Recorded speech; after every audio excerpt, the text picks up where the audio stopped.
Mic test.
Let the invocation.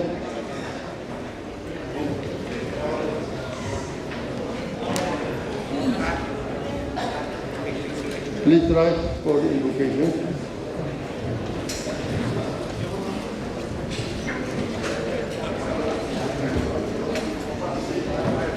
In his place, the Honorable another Shaikh Ali Sulaiman is requested to lead the invocation.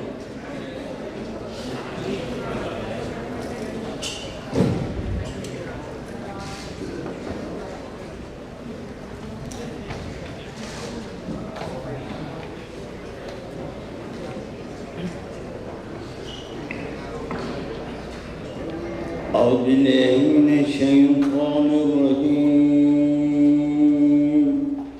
بسم الله الرحمن الرحيم الحمد لله رب العالمين الرحمن الرحيم مالك يوم الدين إياك نعبد وإياك نستعين إن الصراط المستقيم صراط الذين أنعمت عليهم غير المغضوب عليهم ولا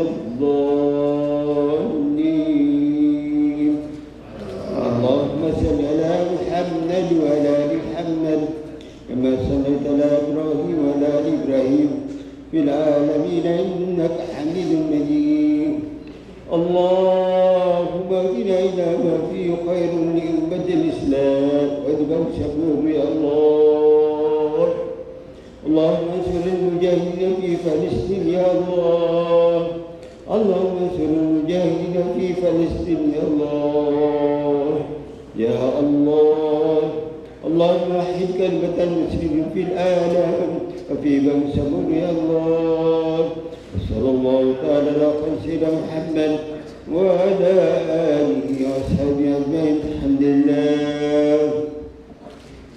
الحمد لله. You may take your seat. Thank you, Mr. Speaker. Bismillahirrahmanirrahim. Assalamualaikum warahmatullahi wabarakatuh.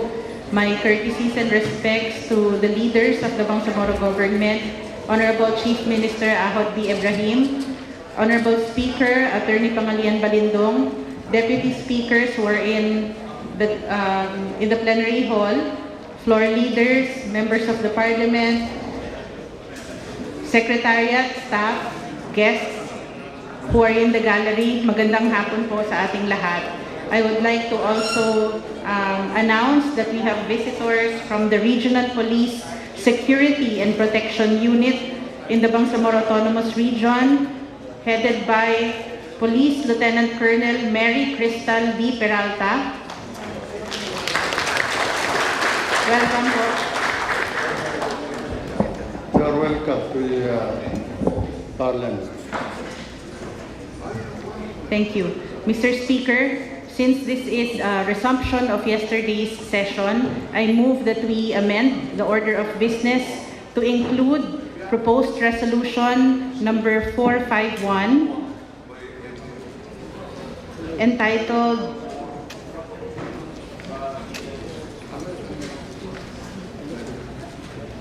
A Humble and Earnest Appeal to His Excellency Ferdinand R. Marcos Jr. to grant presidential absolute pardon to former ARM Governor Dato Zakaria Candao, Dr. Abbas Candao, and Mr. Israel Harun. I so move, Mr. Speaker. There is objection. There being none, the motion is approved. Floor Leader. I would also move that we include in the order of business the presentation of the Bangsamoro Expenditure Program, BEP, for fiscal year 2024 under the Chief Minister's Hour, Mr. Speaker. There's a motion. If there is objection, there being none, the motion is approved. Floor Leader.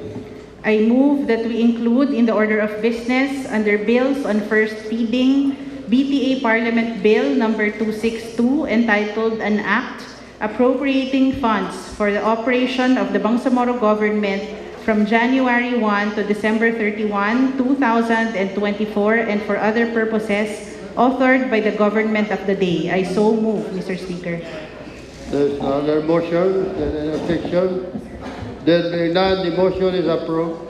Floor Leader. Mr. Speaker, I move that we move under unfinished business the deliberation on Committee Report number 48 submitted by the Committee on Basic, Higher and Technical Education and the Committee on Amendments, Revision and Codification of Law in relation to BTA Parliament Bill number 31 entitled An Act Creating the Bangsamoro Institute for Higher Islamic Studies, repealing Muslim Mindanao Autonomy Act number 164, otherwise known as the Regional Madrasa Graduate Education Act of 2003, providing funds therefore and for other purposes authored by the government of the day, Mr. Speaker. I so move. There is objection. The motion is approved. Mr. Speaker, I have the honor to introduce the Honorable Chief Minister Ahod B. Ibrahim for the presentation of the Bangsamoro Expenditure Program, BEP, for fiscal year 2024. The Honorable Chief Minister Ahod Balawag Ibrahim is welcome. You are recognized, Chief Minister, to deliver your presentation.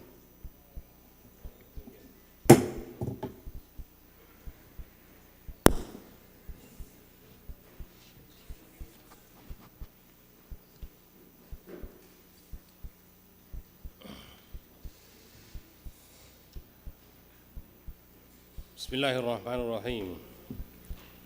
To the Honorable Speaker of the Bangsamoro Parliament, to all the distinguished members of the Bangsamoro Transition Authority, Assalamu alaikum wa rahmatullahi wa barakatuh.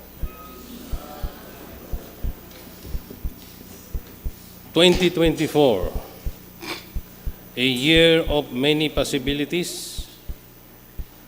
Next year will be the last full year budget of the current administration of the Bangsamoro Autonomous Region in Muslim Mindanao, or BARM. The year 2024 will set the tone for fiscal year 2025. The first Parliament election year and the years later or after. Therefore, it is a year in which all of us, both in the executive and legislative, regardless of position, must work better as a team with a shared vision, a common purpose, and the will to find common ground, not just in words, but action. We should leverage on our skills and resources and build social solidarity to accelerate structural reforms, boost sustainable development, and enhance human capital in the Bangsamoro. I have the honor to submit to the Parliament the budget for the Bangsamoro for fiscal year 2024 amounting to 98,467,200,000 pesos. This budget seeks to provide the means for the continuous operation of the Bangsamoro government and for our pursuit of the development priorities in the Bangsamoro Development Plan. We want our ministries, offices, and agencies to function effectively, our people to work in dignity with resources for their families, decent homes, and opportunities for their children. We want to see progress that pays regard to our environment throughout the Bangsamoro Autonomous Region. After centuries of struggle for self-determination, the Bangsamoro is now recognized as an autonomous entity, cultivating the seeds of jihad that were once planted into our hearts. Many of our colleagues who tirelessly fought for our cause in the past decades are now in the arms of our Creator, just as our Bangsamoro hymn would tell us. But their efforts and sacrifices will be memorialized and will always serve as a motivation to secure our identity and posterity and exercise genuine and meaningful self-governance. Looking back at the olden days, I am proud and full of gratification that we have reached this far. The BARM has faced numerous challenges, from conflicts to natural disasters in the past years. But despite these adversities, our resilience and determination have never wavered. We have always risen above the emerge stronger, and our economic trajectory is a testament to that spirit.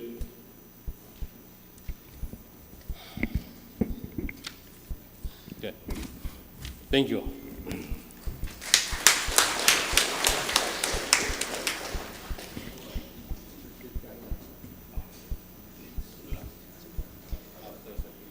Forecasts from the Ministry of Finance and Budget and Management provide us with a clear picture of our progress. Our gross regional domestic product, or GRDP, grew by 6.6% in 2022, a commendable achievement, albeit a slight deceleration from the 7.5% growth in 2021. For the coming years, we anticipate growth rates of 6.4% in 2023 and 6.3% in 2024. While these figures are slightly below our target one from the second Bangsamoro Development Plan of sustaining an annual average growth rate of 8 to 9%, we remain optimistic. With the peace process making significant headways and a decline in violent conflicts, we anticipate bolster investor confidence leading to fresh investments in the region. Household consumption, a major driver of our economy, saw a 6.2% increase in 2022 and is expected to grow by 2.4% both in 2023 and 2024. This figure is in line with our target 2 of ensuring that our GRDP per capita has an annual average growth rate of 15 to 20% within the 6th period, reflecting that economic growth benefits everyone in the region. Despite challenges in the goods export sector, we are optimistic about the growth of services exports in the coming years. We recognize the need to support export industries, promote domestic production, and enhance competitiveness to achieve a more balanced trade position. Our agriculture sector, the backbone of our economy, experienced a decelerated growth of 3.5% in 2022 due to typhoon damages. We are committed to ensuring damaged infrastructure, providing financial and technical assistance, and promoting climate resilient and sustainable practices to ensure its robust growth. The industry sector, encompassing manufacturing, mining, and construction, saw a 6.1% growth in 2022. We are particularly focused on accelerating the manufacturing sector, balancing environmental concerns with economic needs, and investing in infrastructure to support these industries. Both the industry and services sectors are moving towards our target 3 of registering sustained double-digit real growth ranging from 10% to 12%. Our gross capital formation growth continued at 22.5% in 2022 and is expected to surge by 470.8% in 2023. This robust growth indicates that we are on track to achieve target 4, where gross capital formation should account for 15 to 18% of gross regional domestic expenditure or GRDP by the end of 2028. In terms of employment, the labor market in BARM is showing positive trends with an employment rate forecast to decline from 1.7% in April 2023 to negative 4.8% in October of this year or of 2024. These figures are well within our target 5 of maintaining an unemployment rate of 3 to 5% and an underemployment rate of 4 to 7%. Lastly, while we face challenges with inflation in 2022, in the first quarter of 2023, it is important to note that these challenges were not unique to BARM. Both national and global economic landscapes have been grappling with inflationary pressures largely influenced by supply chain disruptions, global energy prices, and the aftermath of the pandemic. However, our region's projections indicate a decline with an anticipated average inflation rate of 5.6% for 2023 and 2.9% for 2024. Despite the broader economic challenges, we are working diligently to align with our target 6 of maintaining an inflation rate between 2 to 4%.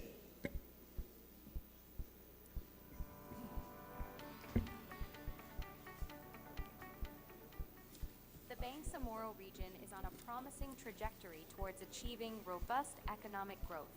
Guided by a visionary Bangsamoro development plan, the BARMM government places a strong emphasis on furthering innovation and knowledge-based industries as key pillars to diversify the region's economic landscape. This strategic approach aims to create a sustainable and resilient economy that can adapt to the dynamic changes of the global marketplace. Its dedication to building a thriving knowledge-based economy sets a strong precedent for other regions to follow, unlocking opportunities for its people and making valuable contributions to the progress of the entire Philippines. In 2022, our gross regional domestic product grew by 6.6%. The upcoming years are set to maintain this momentum with growth rates of 6.4% in 2023 and 6.3% in 2024. What is fueling this growth? The backbone of our economy, household consumption. A robust 6.2% increase was observed in 2022, and we anticipate this to continue. Propelled by our young population, surging disposable incomes, remittances, and the strategic initiatives of our government. To complement this, the government is bolstering its expenditures. In 2023 and in 2024, household consumption shall have a growth rate of 2.4%, with increased in our spending by 9.8% and 9.0%, respectively. A noteworthy rebound in gross capital formation was also observed, with a staggering growth of 22.5% in 2022. This is anticipated to continue. For sustained benefits, our government anchors its efforts on productivity enhancement, human capital investment, and innovation with an expected 470.8% surge in 2023 and a slowdown to 67.2% in 2024. While we face some challenges in the goods export sector, favorable conditions are expected for services exports in the coming years. However, we need to focus our energies on fostering local production and industry to achieve a balanced trade position. In 2022, our service sector witnessed a remarkable growth rate of 9.8%, with projected 7.8% and 8.2% growth in 2023 and in 2024, respectively. Our commitment spans across a spectrum of domains, ranging from public administration to education, as we diligently work to diversify and nurture growth comprehensively. On the agricultural front, adversities like typhoons impacted our growth, which decelerated to 3.5% in 2022. But this sector is expected to grow at a modest rate of 4.9% in 2023 and 4.1% in 2024. Restoration, financial aid, technical support, and an emphasis on sustainable practices will be our response. Our industry sector has faced challenges, but the road ahead is filled with opportunities. The emphasis will be on propelling the manufacturing sector, considering environmental harmony, and championing renewable energy sources. Despite various challenges, the current economic situation of the BARMM exhibits resilience and growth. The region's economic outlook remains positive, with stable economic growth, improving labor market conditions, and a gradual decline in inflation rates being anticipated in the coming years. The Bangsamoro government's unwavering commitment to inclusive growth strategies, infrastructure investment, and steadfast support for key economic sectors firmly establishes the region on a path of sustained development and prosperity, as well as ensuring a promising future.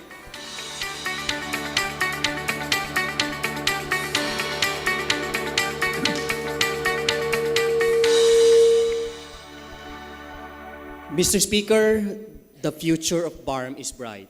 While there are areas where we need to redouble our efforts to meet our targets in the second Bangsamoro Development Plan, our current trajectory still shows promise. With our dedication and hard work, support from the national government, development partners, and civil society, and the trust of our people, we will build a prosperous and inclusive Bangsamoro.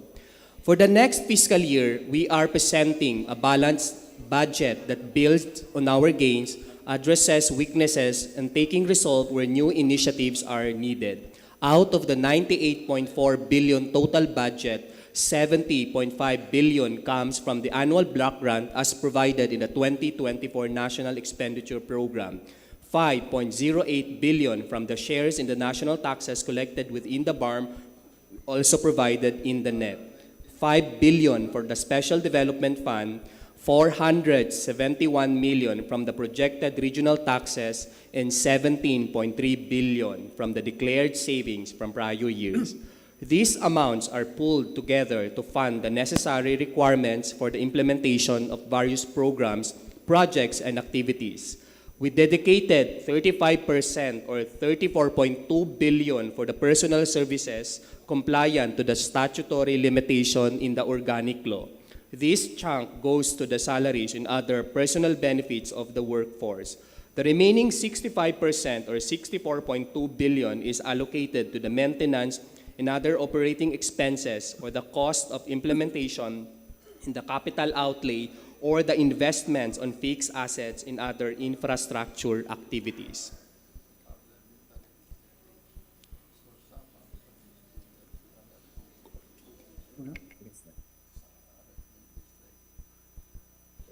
Bismillahirrahmanirrahim. Assalamualaikum warahmatullahi wabarakatuh. Our budget recognizes that education is the foundation of inclusive growth, sustainable development, and innovation. For fiscal year 2024, 30.2 billion pesos is allocated to the Ministry of Basic, Higher, and Technical Education to improve the access and quality of education in the region. Scholarship programs are funded to give chance to learners who are deprived of quality education because of poverty. The Access to Higher and Modern Education Scholarship Program, or AHME, is allocated 277 million pesos, which aims to improve the quality of life of the Bangsamoro by producing at least one professional per Bangsamoro family. 372 million pesos is also devoted to the Tibet Scholarship Program, which seeks to address the specific skills needs of the communities. The improved quality education in the Bangsamoro land has been allocated with 3 billion pesos to equip the Bangsamoro learners with the skills, knowledge, and understanding for them to be a good professional in the future. The Bangsamoro government also ensures that there are proper facilities to cater the needs of our Bangsamoro learners through the school building program with an allocation of 754 million pesos for the construction of school classrooms, libraries, and provisions for furniture and fixtures for our teachers. In addition, construction of Tibet Learning Center amounting to 27 million pesos is also provided to reach far-flung islands in the provinces. 675 million pesos is allocated to the Bangsamoro Education Program for the school breastfeeding program and school dental health program for the improvement of classroom attendance and to promote health activities to encourage good health practice among the learners. Aside from the traditional schools, the Bangsamoro government also commits to improve the quality of instruction in private madaris through its Madaris Standard and Provisions Program. 1.2 billion pesos is allocated to this program. An amount of 160 million pesos is for the assistance to private madaris learners, while 181.5 million pesos is devoted for the acquisition of land and construction of public madaris. It is also important to nurture and foster individuals who we work hard to provide quality education to our Bangsamoro learners. Under the Bangsamoro Responsive Education System Promoting Effectiveness Competency Teaching or RESPECT program, 145 million pesos is allocated for the continuity of employment of the provincial teachers. The Madaris Asatis program that offers comprehensive education on Islamic principles and values has an allocation of 1.2 billion pesos for 5,959 asatis. As part of investing in the holistic development of the Bangsamoro children and youth, an amount of 47 million pesos is allocated to the Bangsamoro School Sports Program to develop and maintain an integrated and comprehensive physical education program. We would like to continue inspiring our young athletes to pursue their passion in sports manifested during the successful Burma Meet this year as well as in the Palarong Pambansa. In the Inclusive Education Program is allocated with 60 million pesos. In addition to the program designed by the MDHTE, the Ministry of Social Services and Development has 85.2 million pesos for the Angat Bangsamoro Kabataan tungo sa karunungan or non-unlad. This program offers scholarships to identified beneficiaries not covered by MDSE, but whose economic status of the family would not have enabled the student to be enrolled. Here in our region, our goal is no Bangsamoro child shall be left behind.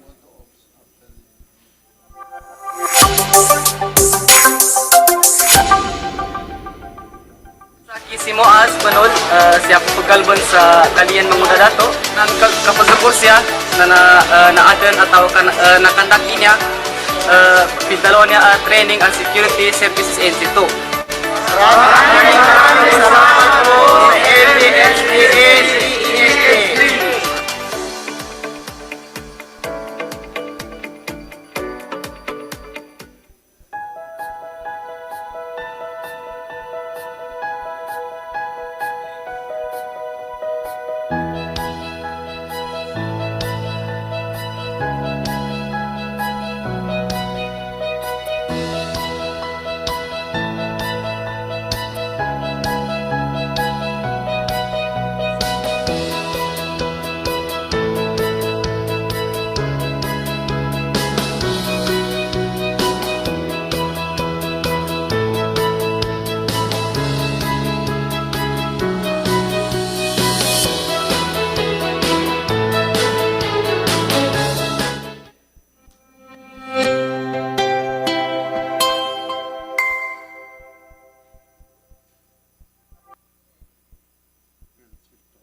Aside from education, we consider health as a kind of human capital as well as an input to producing other forms of human capital. One state of health affects the ability to function in school and work as well as the ability and incentives to invest in human capital. We have substantial provision in the amount 6.6 billion pesos for delivering health, public health functions, revitalizing health facilities, and improving various components of our health systems through the Ministry of Health. The Tiyakap Bangsamoro Kalusugan Program continues to address the lack of provision of supplies and other equipments in the region. For 2024, we have allocated 283 million for this program, of which 200 million is dedicated to the provision of monthly supplies of medicines and operating expenses for the existing rural health units and barangay health stations, as well as the operationalization of the newly constructed units funded in the previous year. Each rural health unit will receive, for the first time in the history of the arm or the BARM, 50,000 pesos, while each Bangsamoro health stations will receive, for the first time again, from 3,000 to 10,000 in the previous year. The remaining 83 million is provided for the construction of additional Bangsamoro health stations and additional provision of supplies and medicines. To improve access to quality healthcare, the Bangsamoro Human Resource for Health Placement with a budget of 450 million will deploy 774 medical allied professionals to areas with limited access to healthcare services. The Barangay Health Workers Program, with an amount of 372 million, will empower the role of Bangsamoro health workers in the local community by providing an increased monthly assistance of 4,000. Previously, it was given 500. Now, it was given 4,000 pesos for the for the 7,770 Bangsamoro health workers.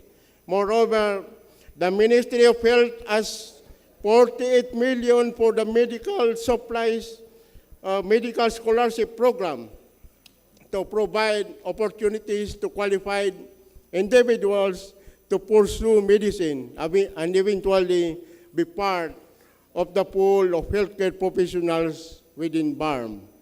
The Ministry of Health aims to achieve high vaccination coverage rates among children and other vulnerable groups with budgetary allocation of 487 million pesos for the National Immunization Program to achieve high vaccination coverage rates among children and other vulnerable groups.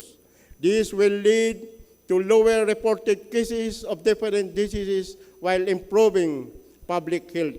In addition to these programs by the Ministry of Health, the Office of the Chief Minister is allocating 234 million pesos for its ayudang medical mula sa Bangsamoro government or AMBAG to give assistance to indigent or poor Bangsamoro in their medical, health, and social surgical services in partnership with 53 hospitals within and outside the region. These initiatives by the ministries will foster and promote good health as well as prevent possible concerns within the Bangsamoro Autonomous Region in Muslim Mindanao.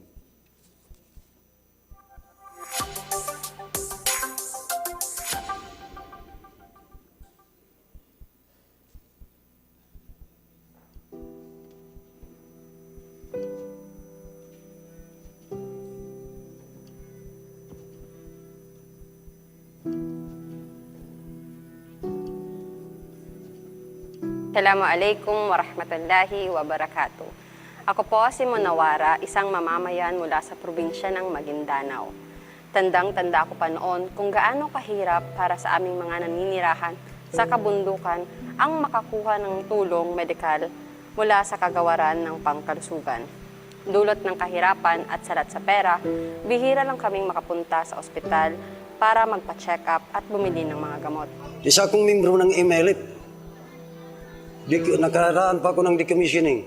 Kaya nga napalo pa ako ngayon kay epektong pagtingin ko. Yan lang kinuha ko dito.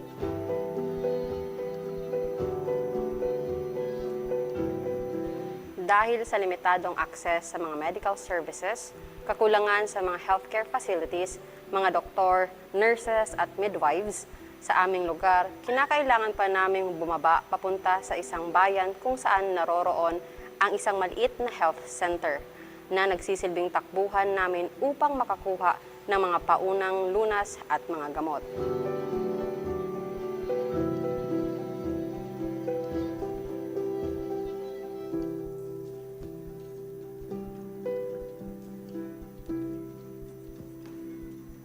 Manula sa ganga pasangan, malumay kapag kuha namin, kapag tabang na barn, kanamana paganaya kapasangan tagid. Ngayon, ibang-iba na ang sitwasyon kumpara sa noon. Dahil sa makabagong teknolohiya, mabilis na natutugunan ang mga pangangailangan namin dahil sa pagkakaroon ng barangay health station at barangay health warriors sa bawat barangay. Mga land at sea ambulances sa pagtatransport ng mga pasyente, medical equipment at mga gamot. Kaya labis ang aming pasasalamat sa BARM government at sa mga partners nito sa tuwing nagkakaroon ng medical outreach program sa aming lugar dahil nakakapag-avail kami ng mga libreng operasyon, libreng konsulta at libreng gamot na walang bayad.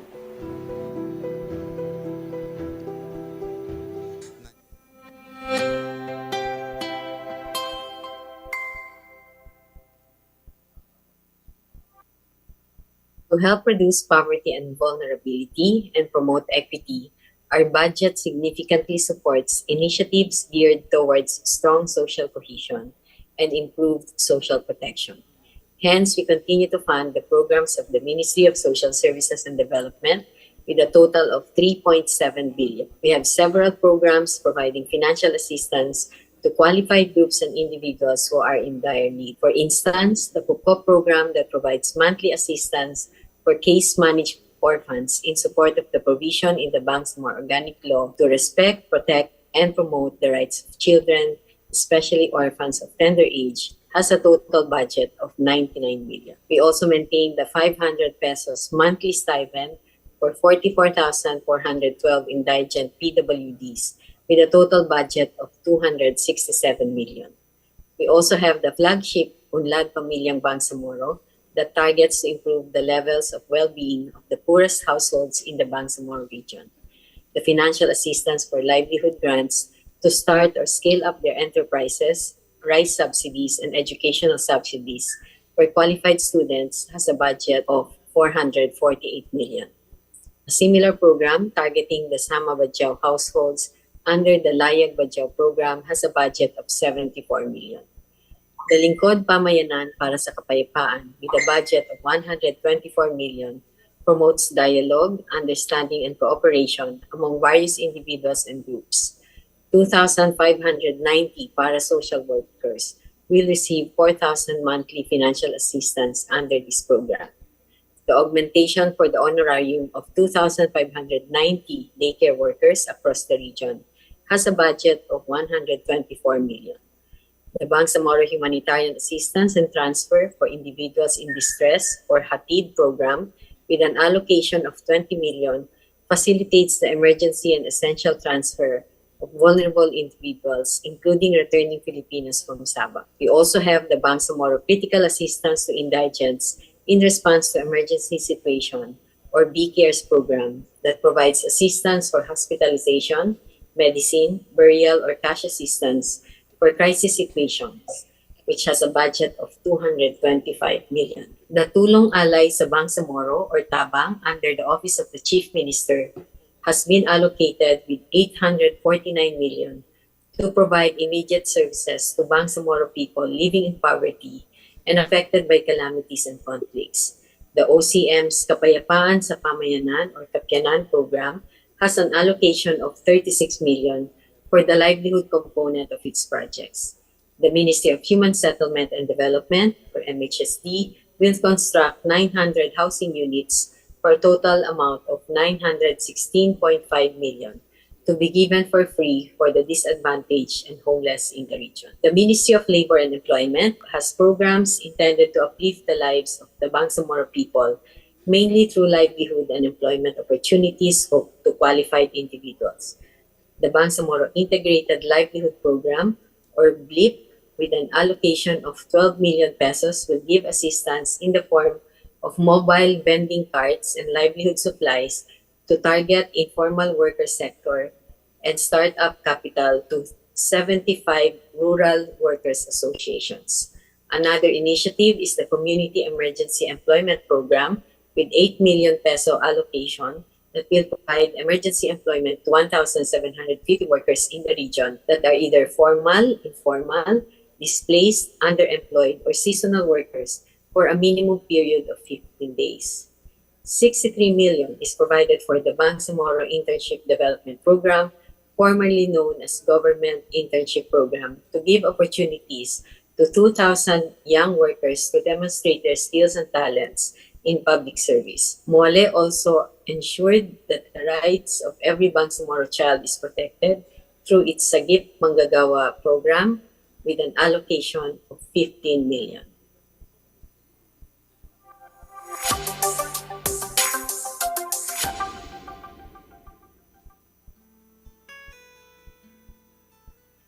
Assalamualaikum, aku tu Sabtulia. Halaku tu Abbasa. Usaha kami tu tagna magdaing. Bawa sangpuy kanak kami tumin barangay Balak, Tando ba. Iya tu, magdaraing tagna, magtimbak. Nausi tawa na niya pati itu, 3 tahun na niya, tawa na niya paralyzed. Naham na niya pag-usaha kami. Pati itu na kami idya, magagal-agal na usaha kami.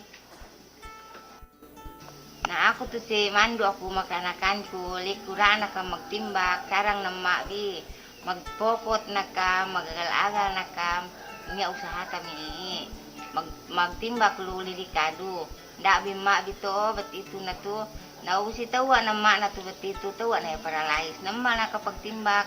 Tanda sa ngagal-ngagal kami magtayanak. Kaya to si tuwa timbak dahing batiin na ako na magpakalo manak ko to si sampay mag-agal-agal na ako pakawut pakalea. Pene ba makalum ko na ba nanak ko to si. Naiya to si ima na makapakalum. Namihan ako sinsin usaha. Pamalihan ko iya tambal, pamakan ko bananak ko to. Na ako na ko mag-usaha, danda-danda ko to. Amnya na bang anak ko usaha. Niya katabangan si Minister Baliw si Liku Mabansehe ko. Dapat ka atong di. Pamalihong bitakakan, pag-business tam, muhap kalumantam. Muhap baya paganutam to, paglangan-langan tam.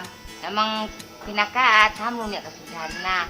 Happy pamalitam na mag-business na kita, dagangan, pamalitam takakan, na hap na ii. Na magsuko kita misigami, tinabang kitang tulungan. Nagsarang suko kami ni Bam, min kaamin dataan, sampay parewan to, magsarang suko tuwat kami. Makaambay katabangan min kaamlo. Magbatito na kami to, niya natabang di.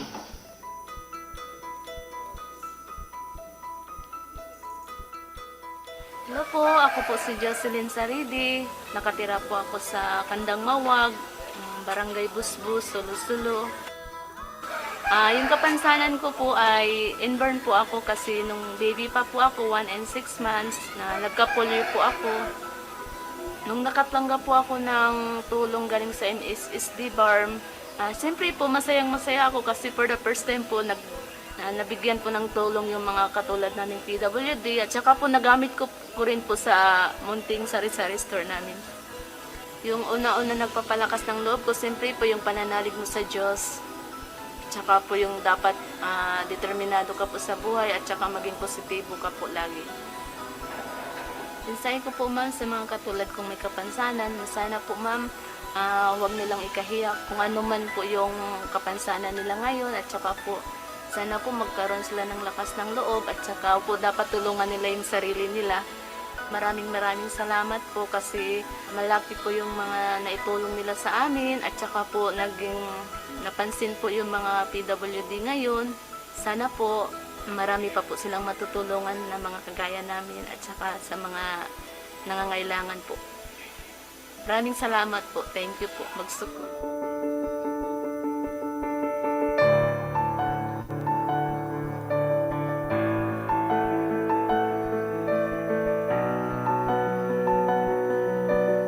Saan si Mamayo Burutagay. Siya ko bubaling sa Marantaw, si Sabang Panta. Haron na ko ron bubaling imaturo na ko ron inimbuat na ko ron mambu miyakala. So, kaya gidam ko sa datara yung sakit. Nanay mato na may kurang so gadabak. O langon tama na gadabak ang wandang. So wandang ka na gadabak. Na miyada dia ko di ngelebak farmer. So kaya ganda ka ngelebak sa ngelebak sa farmer na tumira spera ko sa kula ngelebak. Ngelebak ka na salesman. So kaya di grasya ko ron. Na miya mimikiran ako iman to sa buhay kan na buka ko ngelebak sa sangkai. Kapapantagan na ako anakan. Nga ibarat ka pangintagon. Aku katira na ako kapangisda. Aku gira nama pegelot tanakan gira mambuha dia ko dudukawan. Gira mambuha begerta. Ayos to nagira ko anak ko dudu sakit. Kapsi kita kaya kan nagira tindig ako. Na dia ko kagira buat tiga nama ko kondisi ako. Nagira namanya sukatakan don. Na dia kan di manggis to ko mga pambedeta. Kaya ko di panakalagi na ako na di mga watakan.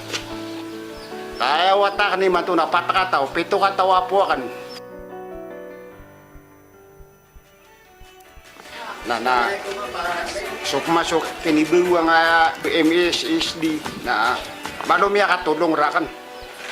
Sabab ako man ni mibigera na pamigyan na ito na ke starta sa mga pamilya ta na dito ka pa ginawa ko.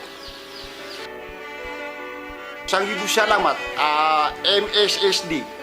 Agu ikadua penalamat tangu na ana na bar. Amia pedakoiran. Pedakoiran.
Bismillahirrahmanirrahim.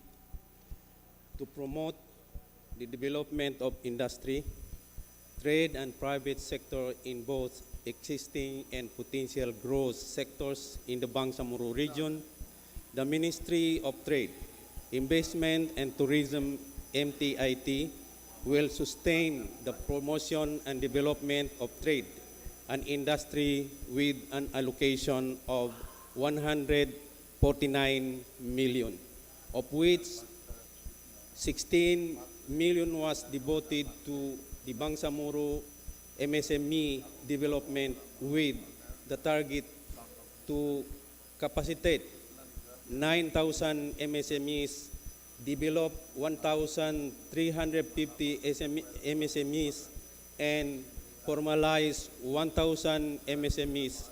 Still under the program is the barter trade development with an allocation of 9 million to accredit 50 traders and conduct one trade summit for next year. The investment promotion and facilitation program with 16 million allocation is expected to generate a 10% increase in investment leads. The pre-port modernization and development program with a total amount of 78 million targets to generate 100 jobs at port operation June that will give our constituents gainful employment. Meanwhile, the Ministry of Agriculture, Fisheries and Agrarian Reforms, MAFAR Agribusiness and Marketing Assistance Program with allocation of 18 million will provide necessary tools, training, and resources for farmers, fisherfolk, and agribusiness enterprises in the 2032 MAFAR link on wheel and 8 MAFAR link in Fatima and MAFAR Ramadan venues. Mr. Speaker, honorable members, we would like our people to have at all times physical and economic access to sufficient, safe, and nutritious food that meets their dietary needs and food preference for an active and healthy life. It is for this reason the MAFAR is allocated 1.8 billion to implement the programs for food security and agriculture productivity. Several programs and dedicated to support this sector, such as the Basic Integration for Harmonized Intervention, BINHI, that aims to promote sustainable and integrated development in the agriculture and fisheries sector by providing support in various forms. 377 million is allocated to provide thousands of farmers different seedlings groups such as palay and corn, machineries and equipment, as well as other poultry and livestock supplies. The Food Security and Nutrition Convergence Program has been allocated 112 million to ensure that communities in Barm have access to sufficient and nutritious food. The Integrated and Sustainable Development for Aquaculture Capture ISDA has an allocation of 96 million to enhance the productivity and probability of fish farming and fishing activities. The Bangsamoro agri-fishery exploration of value-adding and innovative development based on evidence has been allocated 48 million as a new program which intended to advance the agricultural and fisheries sectors. We also ensure that individuals belonging to marginalized and economically disadvantaged groups have an opportunity to secure ownership of their farmlands by allocation of 67 million to land acquisition and development for the upliftment of poor agrarian reform beneficiaries or LUPA. Achieving food security requires sustainable natural resources and healthy environment. Over these past years, we witnessed how crop and livestock production was affected by calamities such as Paing in the year 2022. We therefore need to reinforce programs and projects aimed to protect the environment and build resilience against the effects of climate change.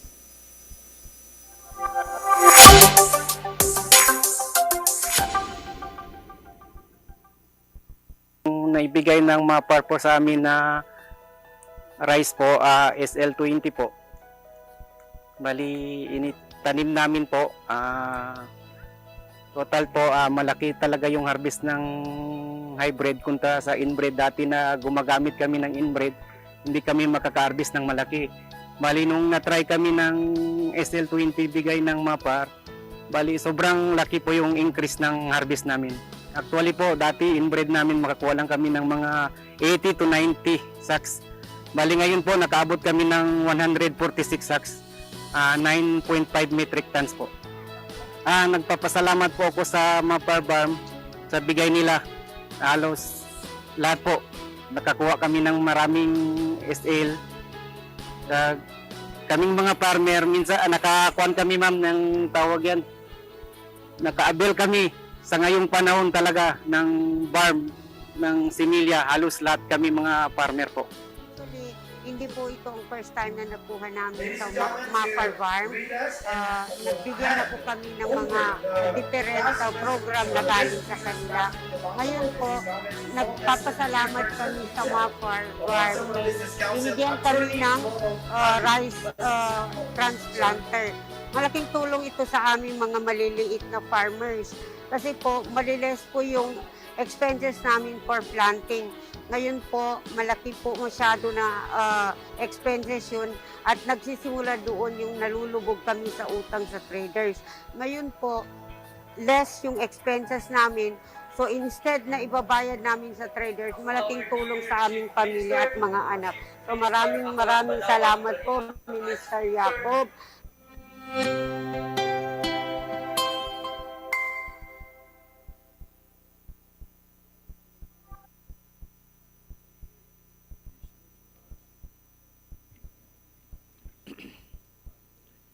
Bismillahirrahmanirrahim. Assalamualaikum warahmatullahi wabarakatuh.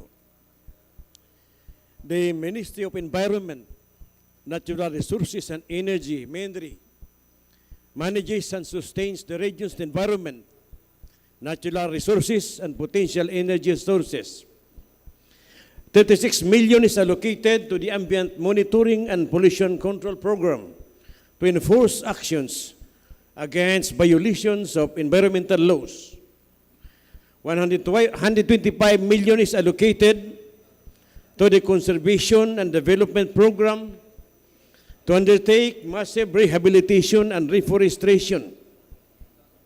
For the Biodiversity Management, Research and Protected Area Development Program, 26 million is dedicated to managing protected areas for protection of biodiversity, ecosystem, and important habitats.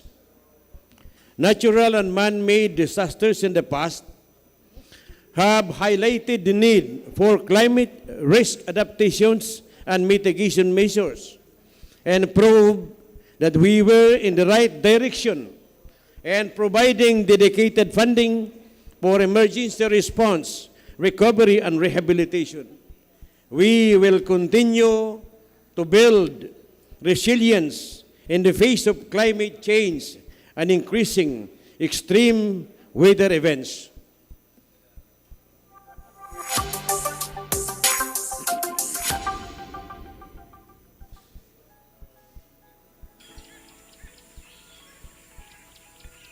Si Pataki Bagilan, may edad na 54, ay isang bangsamorong natulungan ng Barm Government at Menre sa proseso ng pagpapatitulo ng kanyang lupain. Labis ang galak na kanyang nararamdaman dahil matapos ang ilang taong paghihintay, mayroon na siyang Certificate of Land Ownership sa kanyang pangalan. Isang malaking tagumpay para kay Patak at sa mga magsasakang tulad niya na nangarap ng mas magandang kinabukasan. Sa totoo lang, for the first time na nagkaroon ako ng sarili kong titulo, yun ang sabi ko, hindi ko lang maabot ang langit kasi mataas, pero sa akin lang halos hindi ako makatulong sa saya. Kasi before na magkaroon ako ng title, mayroon na akong mga tanim dyan, mayroon na akong punong saging dyan na more than 500 pieces, puno, mayroon na akong tanim dyan na mga nyugan na nabago ang buhay ko dahil sa akin, ngayon na alam ko na akin na talaga sa lupa. Yun ang pinaka-pasasalamatan ko sa Panginoon. At saka sa pamumunang BARM, pinakamahalagang epekto ng pagpapatidog ng lupa, marami tayong maiwasan dyan. Maiwasan natin dyan yung pag-aaway. Kasi alam natin na kung nakatitulo na yung tao doon, hindi na pwede natin galawin yan. Yan ang pinakamalaking epekto nito. Maraming salamat po sa ating Chief Minister, kay Sir Tox Ibrahim sa Minri. Sir, nandito na ako, sir. Nakatitulo na ako ng lupa.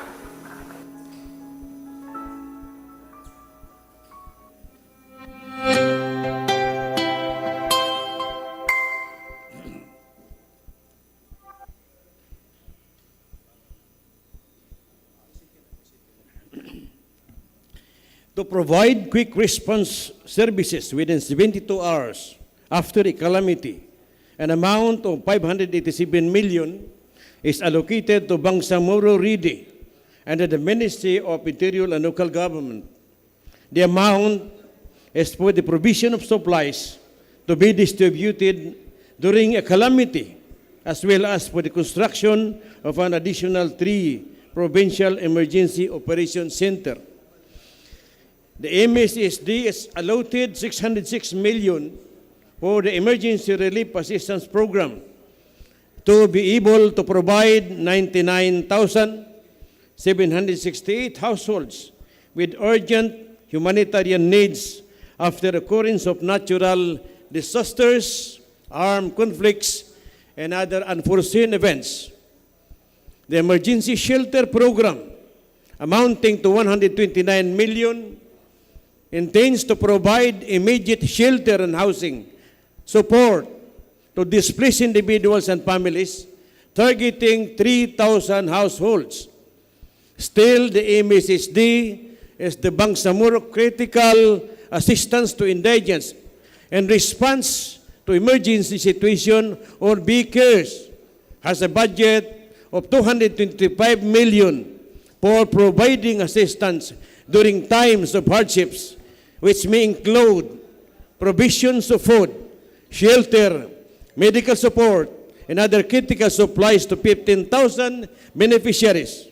Moreover, a total amount of 1.4 billion classified as Quick Response Fund, QRF, is strategically distributed to identified implementing ministries, namely OCM 150 million, MSSD 200 million, Ministry of Public Works 378 million, MBHTE 200 million, MOH 250 million, MAFAR 250 million, and MILG RIDE additional standby fund of 100 million. The QRF will be utilized for the provision of immediate needs during and after a calamity, armed conflicts, or other unforeseen events. The Marawi Rehabilitation Program continues to implement various projects and activities for the benefit of those who are affected by the 2017 Marawi siege. It has an allocation of 541 million for 2024. Thank you.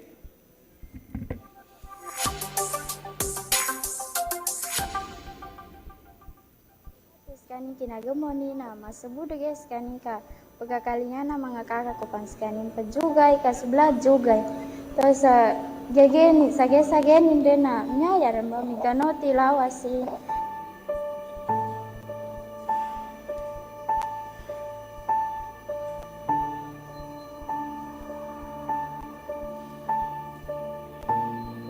Saki si Anissa dilaringan doa katai wata ko nyagal baka kaluma ko na libur yani buga pantiali sa umangay na mga 300 400 naturang bada ni papagasya namin sa bamasa sa gatas bagas ibagumangay namin datis kanin kinagamoni na masabudo guys kanin ka pagkakalingan na mga kakakupang kanin pajugay kasubla jugay terus gegen sage din na nyaya rin ba miganoti lawasi di dengges sekani jugay di makakan kamar muge kali tekan sekani tapos turun bano bega kan na susu sekani pejusu kan apianing kain nama kapasangan ged sekani belamode kangi mana masakit tagumesyan ini belamode na mana pagwana ged sekani mana makabungas makuana niya be adilan niya diges kan makalamot to so mika musug na di makaginawa kita kanin ini parang pagwana bus kan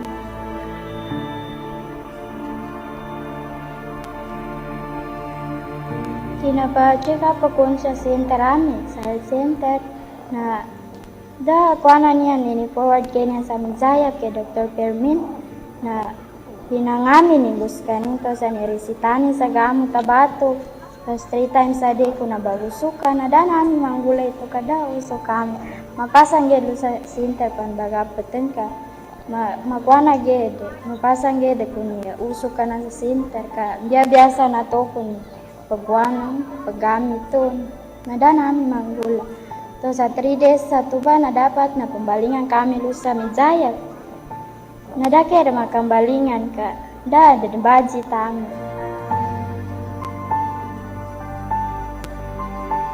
da baji tingkilan balingan namin di na ada dalan sekarang sampai sa guna dana da makapachi kabum maraki bedalo sa aki sa pachekap kuna di na pakapachekap ka da sila ada ni ba kapan jali na aman na libur Pajukur kami, ka aron tabang sel kami, na supanjali ni kaluma ko na siya detanan sina to makakuana sa ikan makapamasa sa bagase, kapajara nami, ka para desimeto sa kapamasa namin sa gatas sa wata para sa mga vitamins ni sukra na binasel kanutan. Pajukur.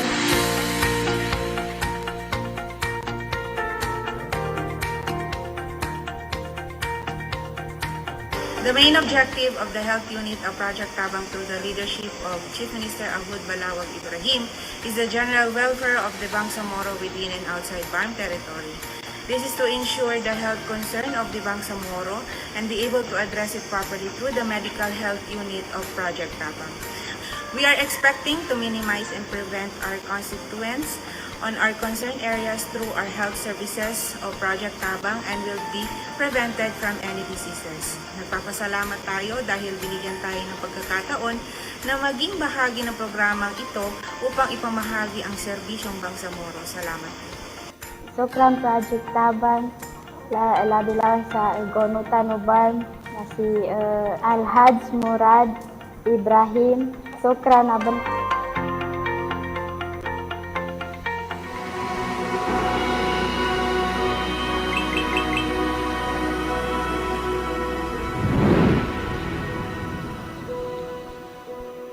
Nampiapang nga nagkakoks.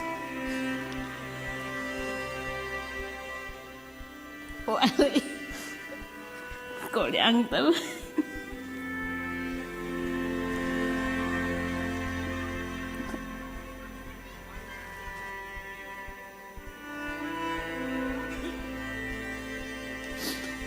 Damon wale namin sa pulong. Kanimoles ka ibon. Kaya pa nga nagkakwake sa wale siya.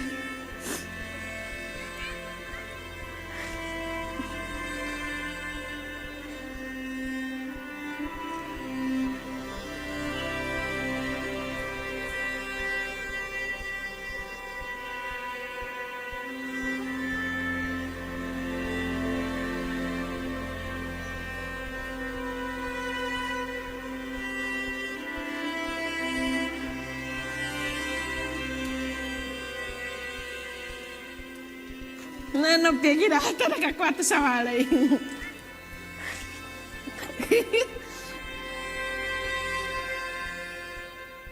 Ay, maganda ang pakiramdam ko. Komportable, maganda. May kurente, may tubig. Wala akong nang hahanapin. Maganda na.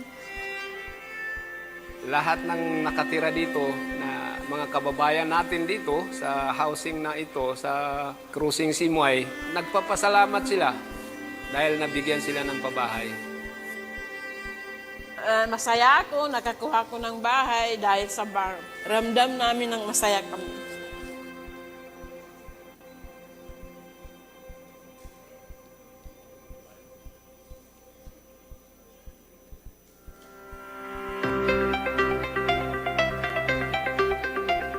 Ajines rin, managantal aryo. 63, isa dagdugan. Manto na siya bumili sa auto. Ana, ipunguligang ko mga watapan. Kandigugugug, pinalamatangos ka no, kalangulangon yung biyabam. Tapos ningok wala, ato siyan wala sa apo. Bilang kumadya ko lataw. Sa manap ko nalamatang unas wala, kaya nisabok tinanuan daong.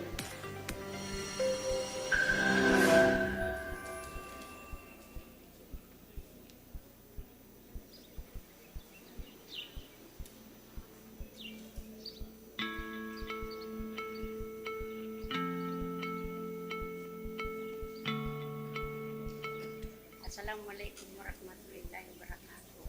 Saya si Juwaina Mayu Mang. Assalamualaikum warahmatullahi taala wabarakatuh. Nasaki si Musa Usman Mang. Siya pagkalaban sa Landasan Elementary School. Bali, siya ko mapanutol so kinapunong sakit ko. Kano magabi no giamat so kapitanin na 13. Bali, ako nung ba nawidang ka nung mga alas 4 sa magagapita sa regional. Bali, niya ba so pina-admit ko niya ro.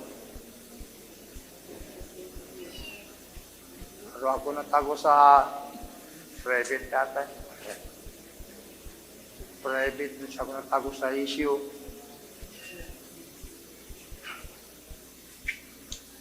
Bali, lumakal yung subi lami ito ba, nakasosa lami magatos. Bali ito'y kuha. Mapasang ba yung batay ko may kasyadong ba ganun sa mga pamilya at agad, da, kwartata. Bali ito ba, ang baga niya, Nabangin kami sa libong-libong pasasalamat sa programa na gobyerno ni Manabar, mana siya. Si Haji Murad Ibrahim,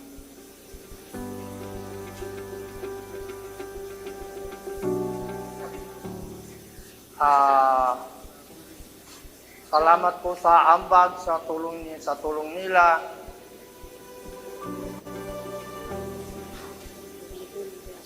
Sa libong-libong salamat sa ambag. Maraming matutulungan. Nakatibang sundo ba ang bag kami sa kuana na niya yan bang tumapya programa na namba ang baganan kamasla ikitibangin sa mga tao kaprobliman.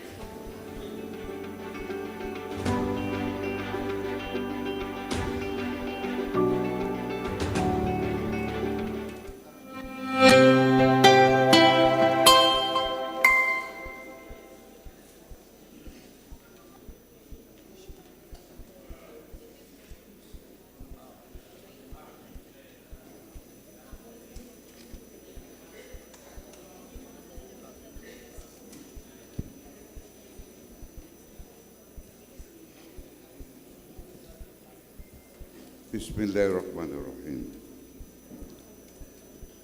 Ramdam na ramdam namin po ang BARM. Ito po ang sinasabi ni Babo at saka si Bapa tuwing maglibot kami dito sa BARM sa implementation ng mga projects natin.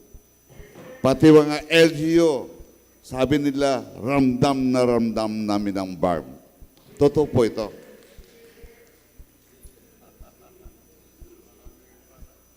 The Bangsamoro government is making great strides in strengthening the region's resiliency. Although we have in the past years allocated resources to address the immediate impact of calamities, we remain vigilant by making disaster prevention and mitigation measures a priority. 2.1 billion is lodged under the Ministry of Public Works for flood management programs, which includes the construction of 90 flood control facilities and drainage systems and 19 slope protections in the region. As we have done over the brief 4 years of transition period, we continue to invest in strategic infrastructures by focusing on the core infrastructure and institutional capacity. For this year, the proposed budget for public works is 17.6 billion to help build a better and brighter Bangsamoro. 11 billion is allocated for the continued construction of roads under the ministry's road network development program. Tuloy-tuloy po ang construction natin ng mga barangay roads. Ito mga roads na ito, for 50 years of conflict, ito po ay napabayaan. So now, talagang umusok yung mga kalsada natin ngayon, paggawa. Dahil we're trying to cope up yung nawawalang mga panahon na wala tayong kalsada. This not only improve connectivity and mobility by providing adequate, efficient, and safe, sustainable road networks and transportation facilities. This means yung 11 billion na yan is equivalent to 517.65 kilometers of road is to build to ensure safe and convenient travels for everyone.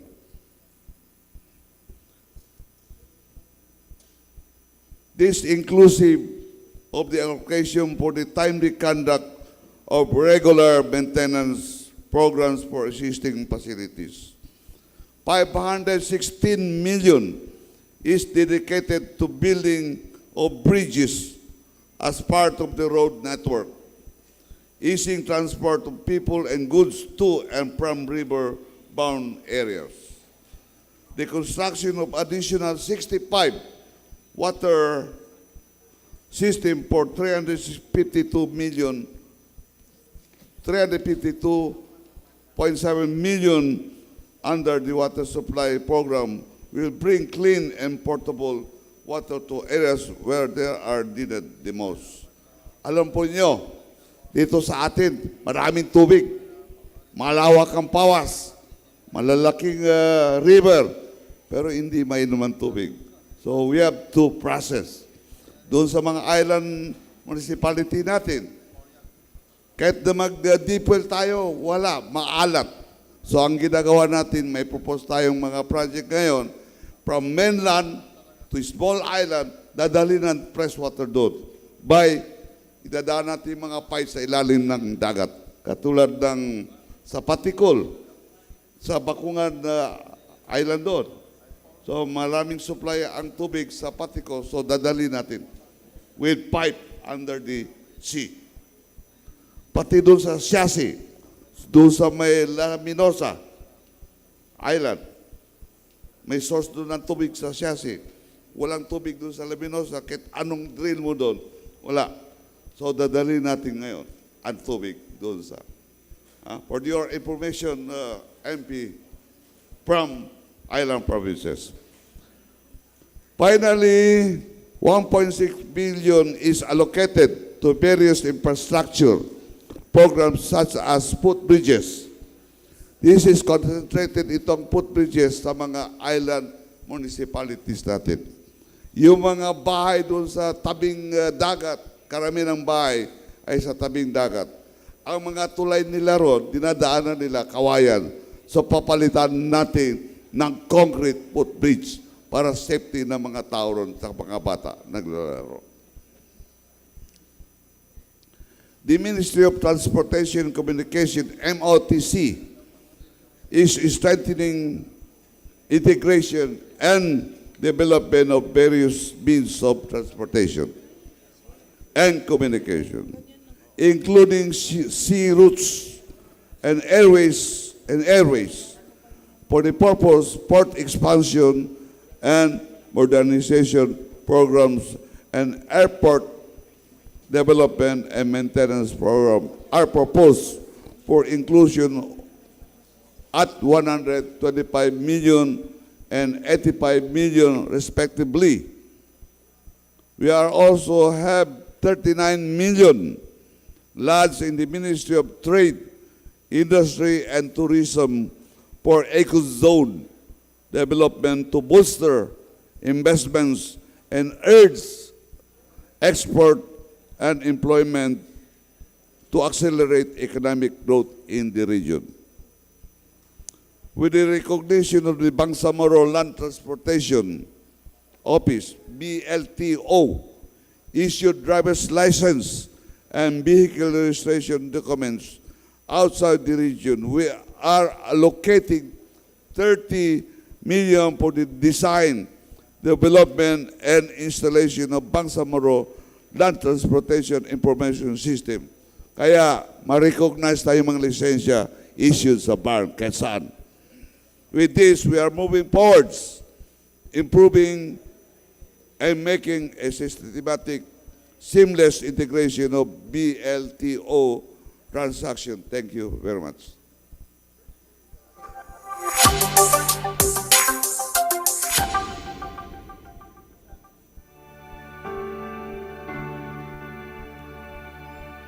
Daman naman mo nung paano na ba kina pag-imbento na ba ang banyapak pagkapagangani kami nang kaging umang paano madali maya paano nakasada nang kape ginawa ng tao.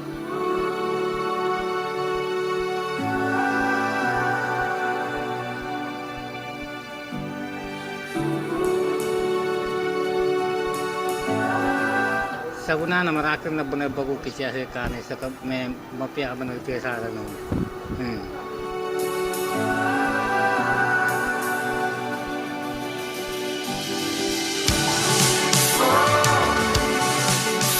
Sukra na po na sa niya ba nakatingong matawag ka kami.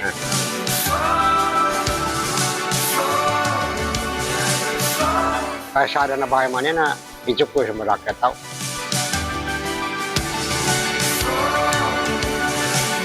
Aba, very importante kayo sa akin niya. Yaki ka, lagi na, mga ata ko ba mga agi? Na, supa ka na eh. Anong to, di makapangagi ka. Anong to, kuha na budget. Nasa una, sa litro na, pagka, subo mo niya, pagka pangagi mga ata.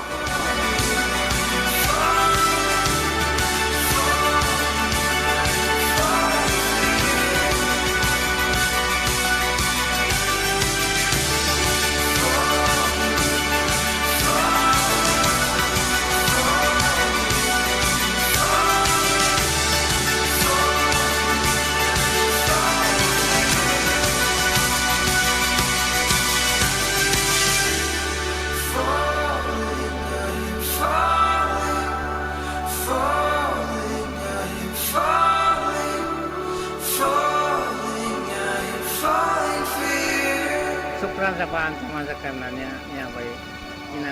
Mas paano mag-ayaw kay siya na matuwa.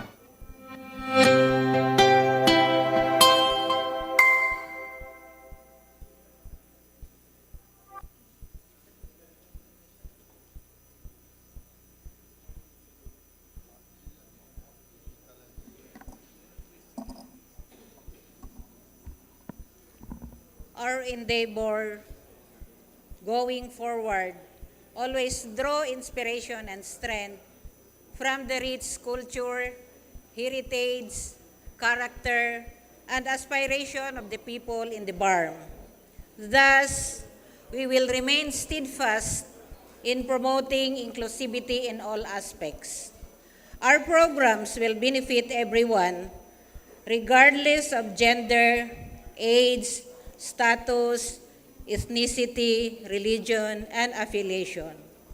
Moreover, we will continue to implement initiatives intended to uplift the condition of particular groups and marginalized sector.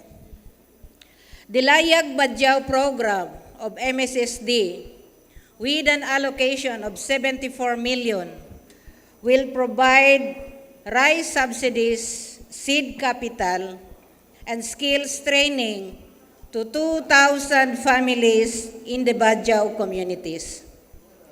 The Dakila Bangsamoro program will give a monthly assistance of 1,000 to 6,000 indigent solo parents in the region, for a total of 72 million. We also value the services of our daycare workers. Hence, we commit 124 million for the supplemental honorarium of 2,590 workers, amounting to 4,000 per month. For older persons, senior citizens, we have allocated 6 million and 17 million for the assistive device and healthcare packages and the Hadiya support for older persons respectively. On the other hand, the Ministry of Indigenous Peoples Affairs is allocated 18 million for the land tenure security and ancestral domain to identify and preserve ancestral land by the IP communities. The Project Salam was allocated with 750 million to provide conditional cash grants to extremely poor former combatants, and MOLI also will launch a new priority program called Bangsamoro Special Employment and Livelihood Assistance Program, which has an allocation of 5 million and is designed exclusively for elderly and former MNLF and MILF combatants or mujahideen. We cannot just want to honor the culture and way of life of our people. We also endeavor to build up our innovation capacities, like support future scientists and investors, acquire new workable knowledge, and increase competitiveness. The budget for 2024 focuses on creating an environment that favors scientific and technological pursuits and accelerates the pace of innovation in the region. The production of new knowledge is a strong catalyst for communities towards progress.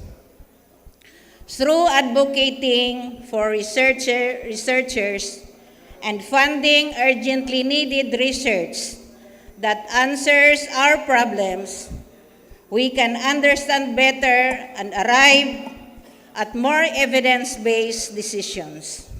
As such, the Research and Development Fund of the Ministry of Science and Technology has received a continued allocation of 20 million, reinforcing 4 years of unwavering support for research proposals since the onset of our fiscal autonomy. Each year builds upon the progress of its predecessor, with each new discovery contributing to a priceless wellspring of wisdom, guiding our governance and enhancing lives with greater objectivity. Every Bangsamoro can change the nation. As we envision a community rooted in innovativeness and the wider use of science and technological advances to uplift lives and foster growth, our government recognizes that the path towards this is to cultivate the talents of our youth.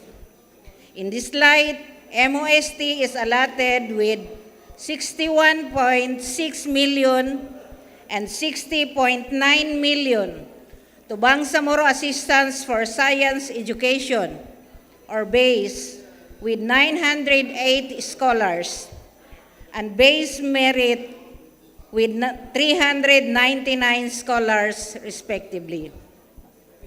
New scholarship programs are also funded with 13 million for 100 grantees and 3.3 million for international scholars under Postgraduate Assistance for Science Education, or PACE, and the Bangsamoro International Graduate Study for Science and Technology, or BIGSAT, in order to tap the potential of our science and math talents, build their innovation capacity, and facilitate local innovations that will address challenges specific to our context. Science competitions, Olympiads, and innovation workshops also give special attention to the youth and the cultivation of their purposeful use of science in cognizance of its importance in the Islamic faith. Further, a total of 12 million is allocated for the Advanced Science and Technology Program to improve research laboratories and technology development centers of professionals and researchers. These will fund the electronic technology, the hydrometeorological devices, and the automated Bangsamoro weather system. We will also support digitalization initiatives to improve public service delivery, enact evidence-based policies, and build greater public trust, and plans, programs, and projects intended, up to the extent allowed by their mandate to mainstream Islamic or Sharia-compliant finance within their service and activities. Thank you.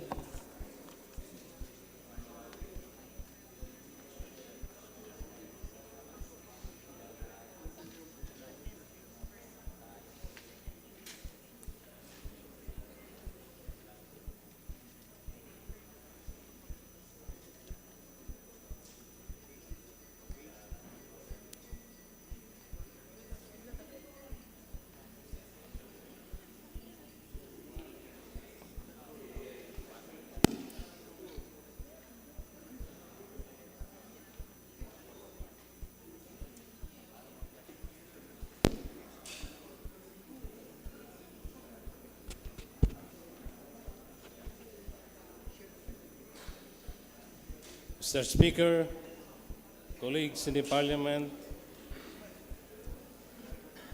behind all the words and numbers in this budget are decisions that reflect directions set and commitments made. وهو الذي جعل لكم خليف الأرض ورفع بعضكم فوق بعض درجات ليبلوكم فيما آتاكم إن ربك سريع العقاب وإنه لغفور رحيم.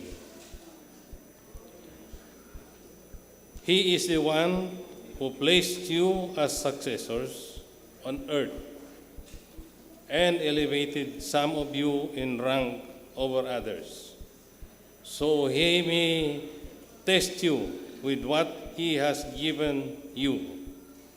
Surely your Lord is swift in punishment, but he is certainly all forgiving, most merciful.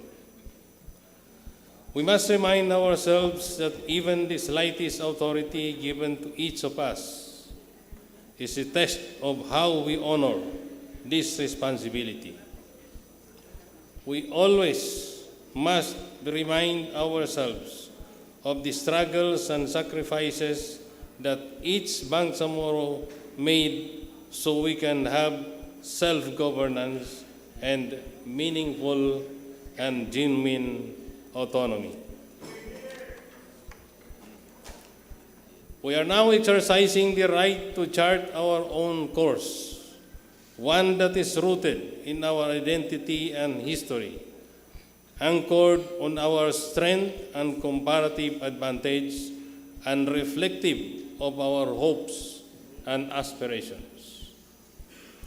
To the Honorable Speaker and my distinguished colleagues in the Bangsamoro Transition Authority Parliament, I sincerely hope for your utmost consideration and approval of the budget for the fiscal year 2024.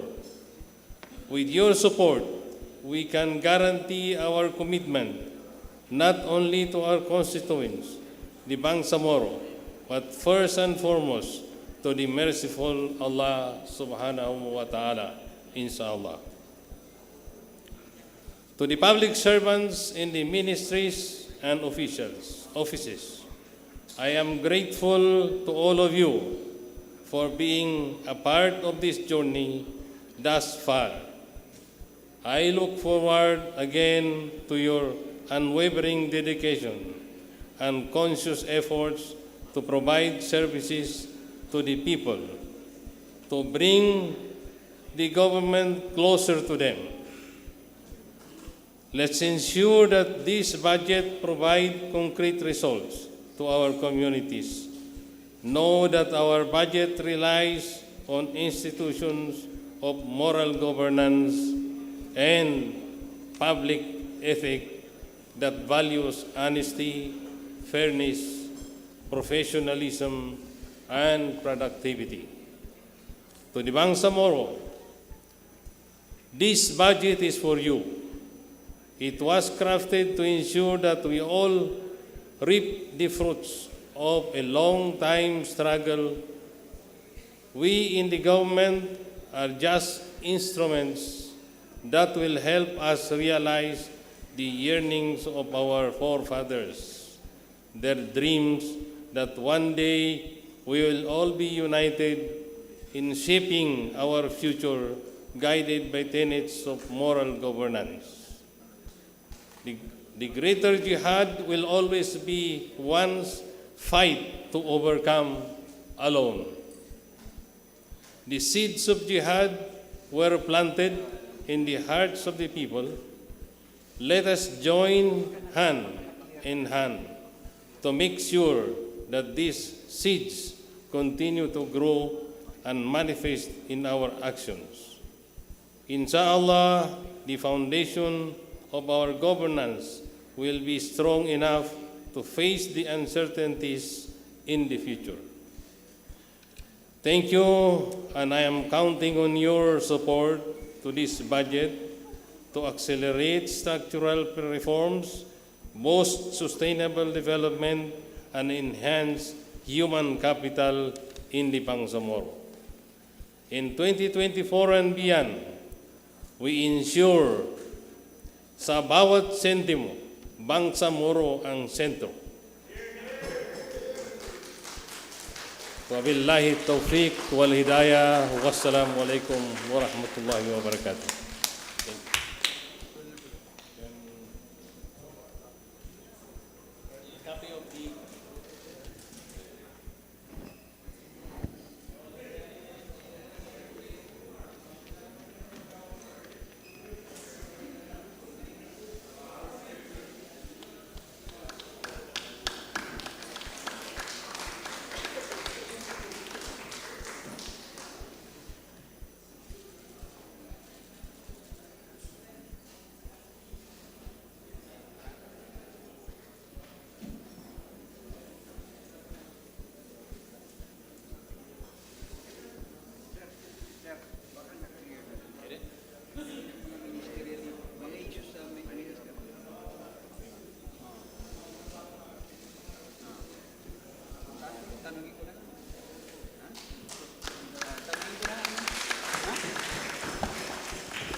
Session is suspended for 5 minutes.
proponent ready for interpellation?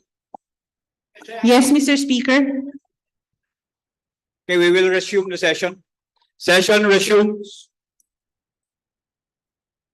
We will continue with the suspended interpellation on BTA Bill Bill number 31. 31.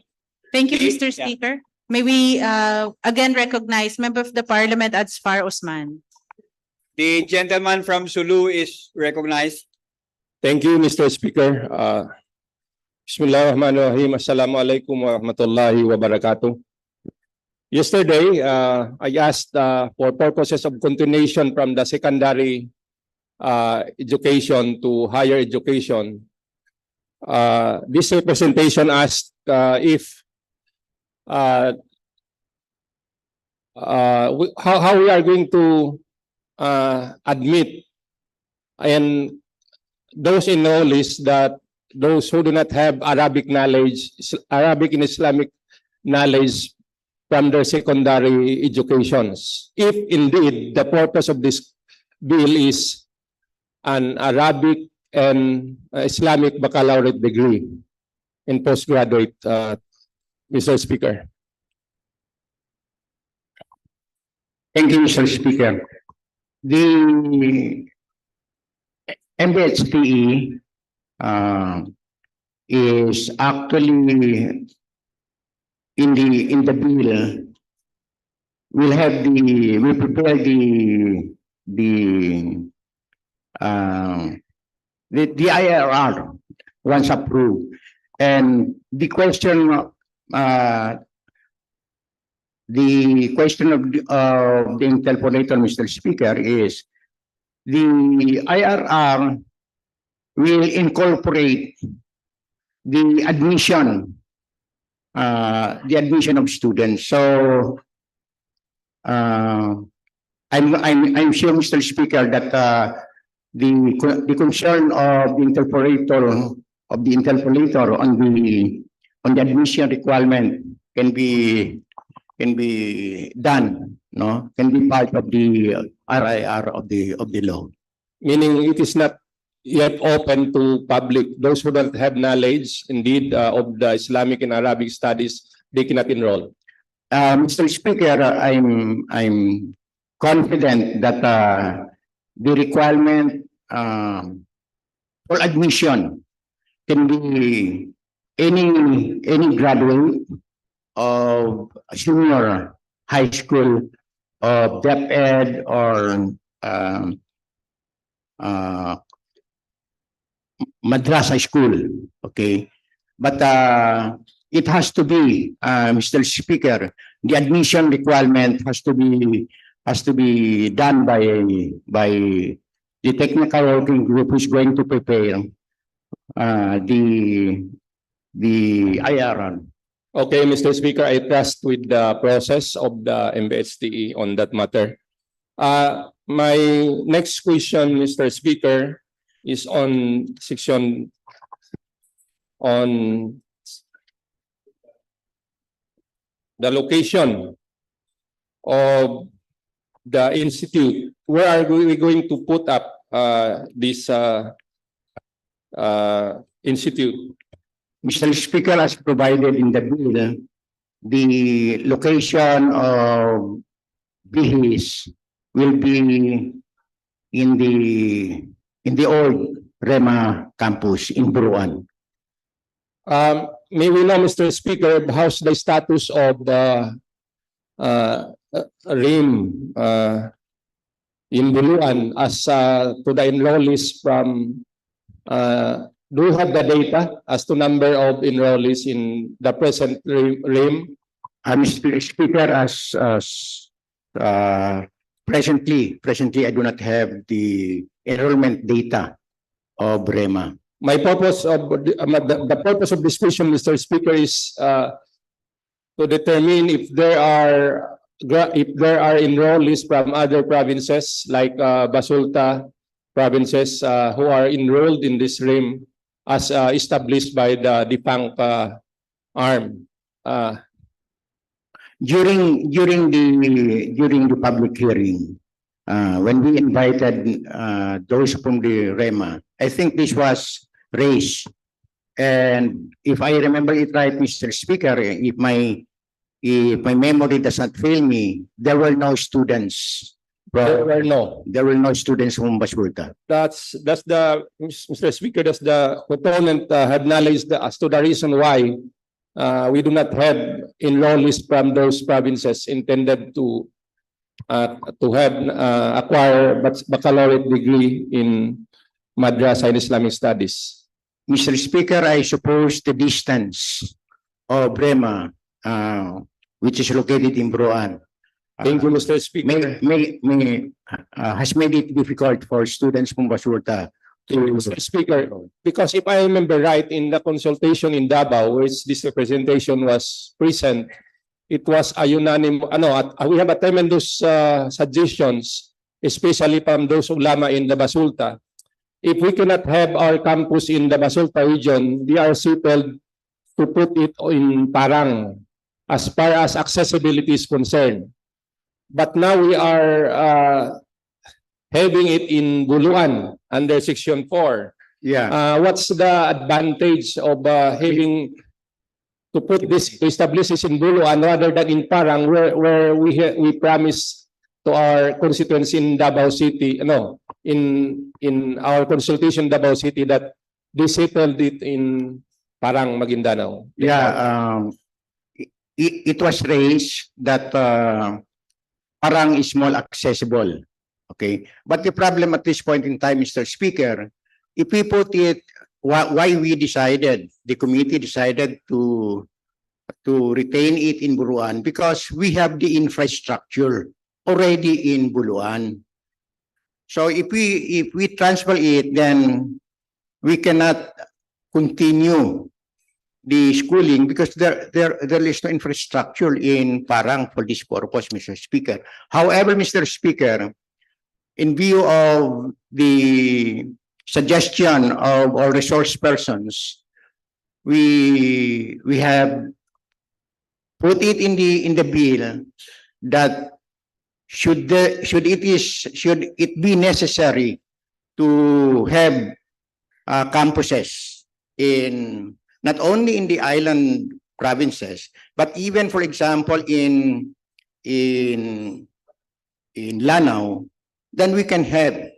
It is part of the bill that should it be necessary, then we can open by the board, as part of the power of the board, we can open external campuses of BHIS in other provinces. Thank you, Mr. Speaker. At least it has been established that REMA, there was no such enrollees from Basulta for the basic reasons of distance, quite far.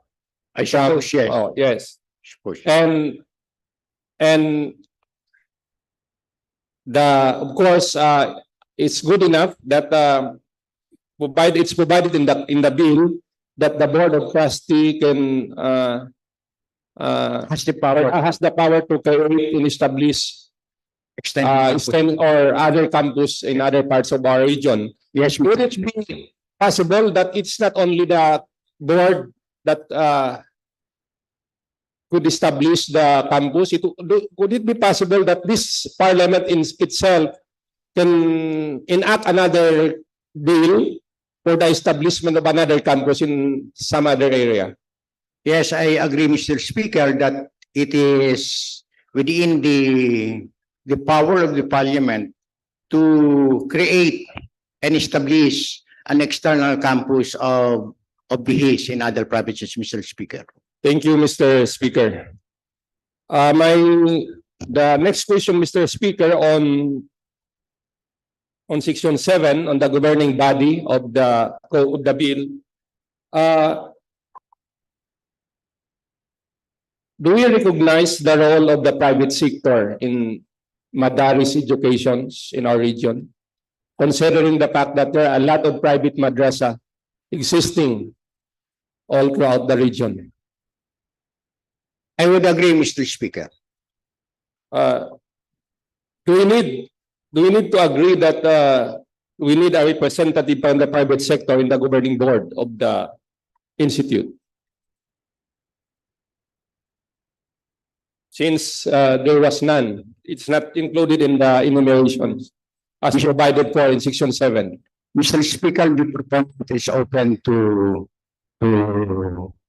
such consideration during the period of amendment, Mr. Speaker. Perhaps in the period of amendments, Mr. Speaker, we can introduce some additional amendments to the bill. Thank you very much, Mr. Speaker.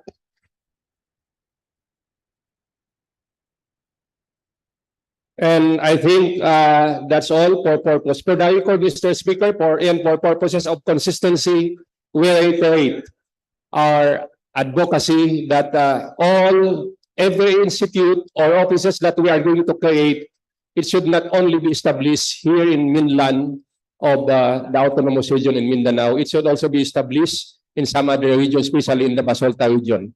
Thank you, Mr. Speaker. Mr. Speaker, I would support that manifestation, Mr. Speaker. Duly noted. Floor Leader. Mr. Speaker, may we recognize the next interpellator, Deputy Speaker Nabil Tan. The gentleman from Sulu, Deputy Speaker Nabil Tan, is recognized.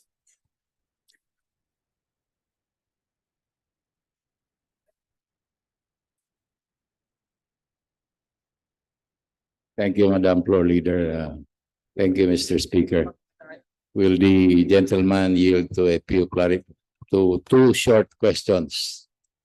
Mr. Speaker, the proponent will yield to some clarificatory questions from the gentleman from Sulu, Mr. Speaker. Thank you, Mr. Speaker, Mr. Sponsor. My first question is, I've heard in yesterday's deliberation that most of those employees are will be contractual employees. Is that correct? Yes, Mr. Speaker, all from the President down to a clerk, Mr. Speaker. Thank you, Mr. Speaker. What about those supposed to be accountable officers, those that will be disbursing funds? Will they also be contractual? Mr. Speaker, when the Ministry of Basic Higher and Technical Education was in fact the BTA. What MBSTE did was to assign regular employees from MBSTE to act as say finance officer of REMA. And it is from MBHTE, well designated. And they are accountable officers? They are. And they will just be designated? Yes, Mr. Speaker. They will not be part of the yes, mentally item from MBHTE. From MBHTE, yes. Maggagawa ba tayo ng 20 items ng sarili CBEs? Yeah. Yes. Is designated from MHE. No. Mr. Speaker, if I may I be clarified of the question. MBHTE as for 2024 will be having already plantilla positions. You will have a plantilla position for this Kulia, for this? Yes, Mr. Speaker. I thought yesterday that everybody will be contractual. No, Mr. Speaker, that is that is REMA, Mr. Speaker, not BHIS, Mr. Speaker. The current employees of REMA are all contractual employees, Mr. Speaker. But those that are supposed to be accountable officers will be what? Supposedly they should be regular. No, those supposed to be handling finances in the REMA. Will they also be contractual? No, Mr. Speaker. They will be hired, Mr. Speaker. They will be? They will be hired, Mr. Speaker. Hired as they will be employed, Mr. Speaker. Huh? They will be employed, Mr. Speaker, for BHIS, Mr. Speaker. Plantilla positions. Plantilla positions, Mr. So you have Speaker. plantilla positions. Yes, Mr. Speaker. Because I doubt if that will be allowed by the auditor using contractual positions for finance officers and the rest. Anyway, thank you very much, Mr. Speaker. My last question is, I heard yesterday the question of Bayintan about the constitutionality of this. And what was the answer, Mr. Speaker? Is this constitutional? It is constitutional, Mr. Speaker. That does not violate the principle, the provisions on the separation of church and state in the Constitution, that no public money shall be spent for religious purposes?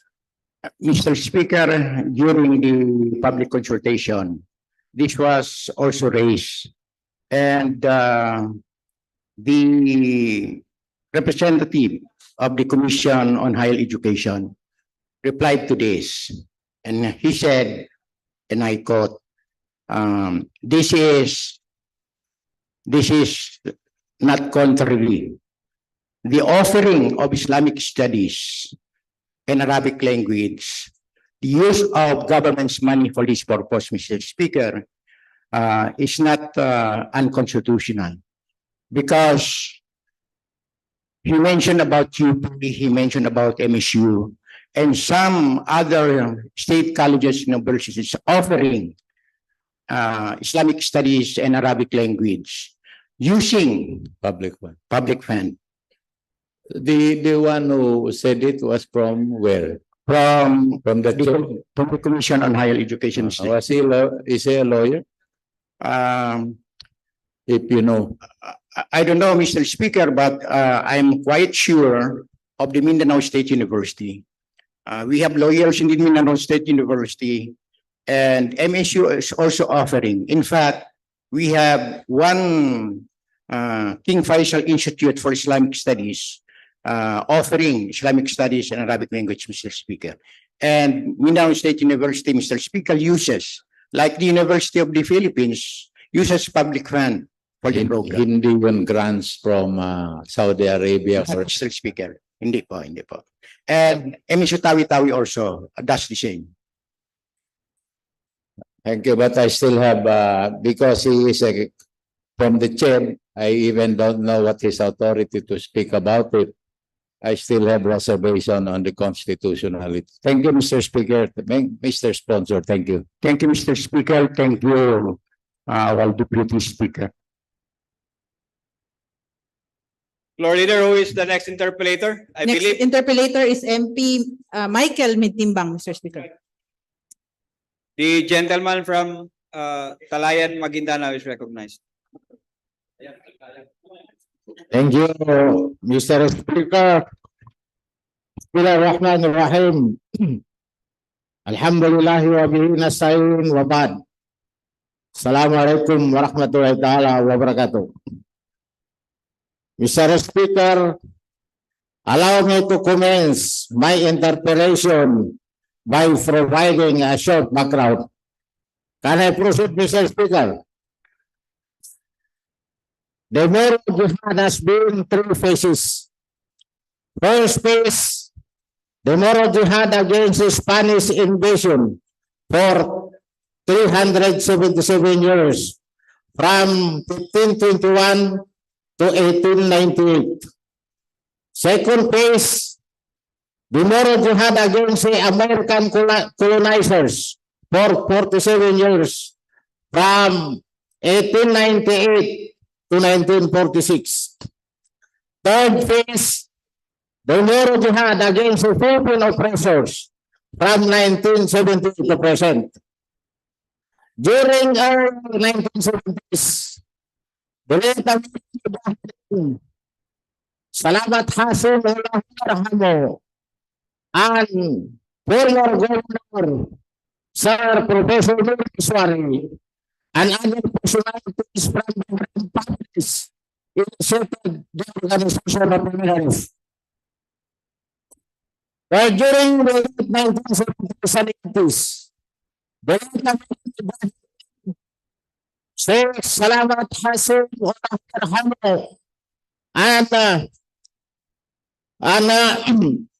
our Chief Minister and the governor of Maguindanao, Sir Samuel Manjur, and others started mandatory teaching the training of jihad. Sa ngayon po ay pinagpapatuloy at pinagbahan ng ating mahal na Chief Minister, Ahud Balawag Ibrahim. Dito natin naiintindihan ang mga layunin ng jihad ay mariin natin binibigyan ng malaking punto na hindi kalaban ang gobyerno, hindi kalaban ang kapulisan, at na hindi kalaban ang mga may ibang at panipana. Dito rin po natin naiintindihan na ang jihad ay kalaban sa mga taong mapang-api, gaya ng mga land grabbers, sa mga taong arrogante, at sa mga oppressors. Nang dahil sa tamang pagkakaintindi ng jihad, nagbunga po ito na sa ngayon ay naramdaman natin. Kaya po tayo nandito ngayon dahil sa Bangsamoro ay isa sa mga bunga ng tamang pagkakaintindi ng jihad. Mr. Speaker, sa ngayon, dapat natin ipagpapatuloy. Nagagawa po tayo ng Bangsamoro Regional Institute for Higher Islamic Studies. Ito ay isang kuliah institution base sa original bill. Para may pagpatuloy natin ang magandang bunga ng jihad, may isang tanong po ako sa proponent. Mr. Speaker, ano po ba ang madam at the school of thought or principles na ituturo na gagawin ng nating institution?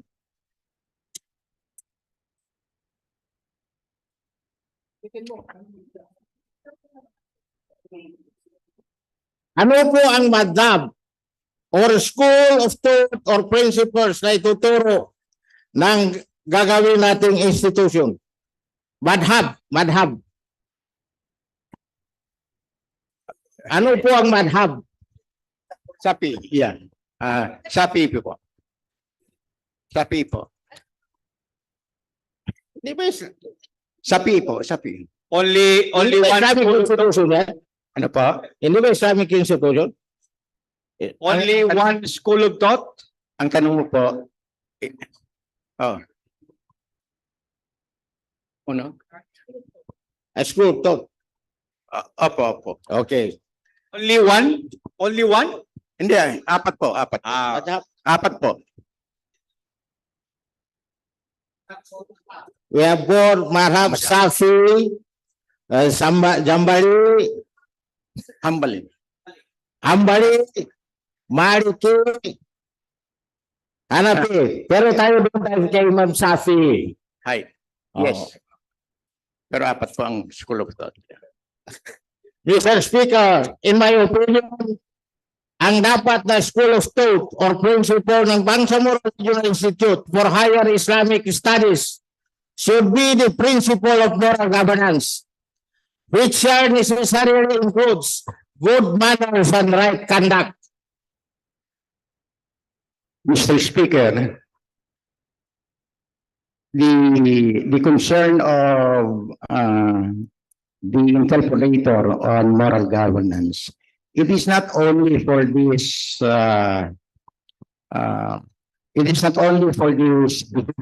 institute, but even in our governance, in our way of life. And as far as the 31 is concerned, Section 8 on the powers and duties of BOT, of the Board of Trustees, incorporates the spirit of moral governance. For example, one is to receive and appropriate all sums as may be provided for the support of the institute. In the manner it may determine in its discretion to carry out the purposes and functions of the institute with full transparency and accountability. Mr. Speaker, transparency and accountability is part of moral governance. Second, in the bill, it also mentions about participative. It also mentioned about participative decision making and transparency within this institute. Mr. Speaker, on this ground, Mr. Speaker, the spirit of moral governance and the essence of moral governance is actually to be practiced or to be part of the management and administration of this institute, Mr. Speaker. Pero Mr. Speaker, ang gusto namin mangyari ay maging curriculum, isa sa curriculum ang moral governance dahil sa iyang mga generation na para maintindihan nila ang anumang tinatawag na moral governance gaya ng pagkakabalik sa jihad. Nung maintindihan nila ang jihad ay nandito na ngayon so yun ang gusto natin mangyari na may lagay sa curriculum ang tinatawag na moral governance. Ayan po ang gusto ng ating Chief Minister. I would, Mr. Speaker, I would support the manifestation of the interpolator that at least one of the subjects in the curriculum will incorporate moral governance. I would agree, Mr. Speaker. And again, in the preparation of the curriculum of the HIS, that should be made part in one of the subjects, Mr. Speaker. I would agree, Mr. Speaker. Thank you, Mr. Speaker. Siyempre. Floor leader, who is the next interpolator? The next interpolator, Mr. Speaker, is Member of the Parliament, Don Mustafa Loong. May we recognize him, Mr. Speaker? The gentleman from Sulu is recognized. Thank you, Mr. Speaker.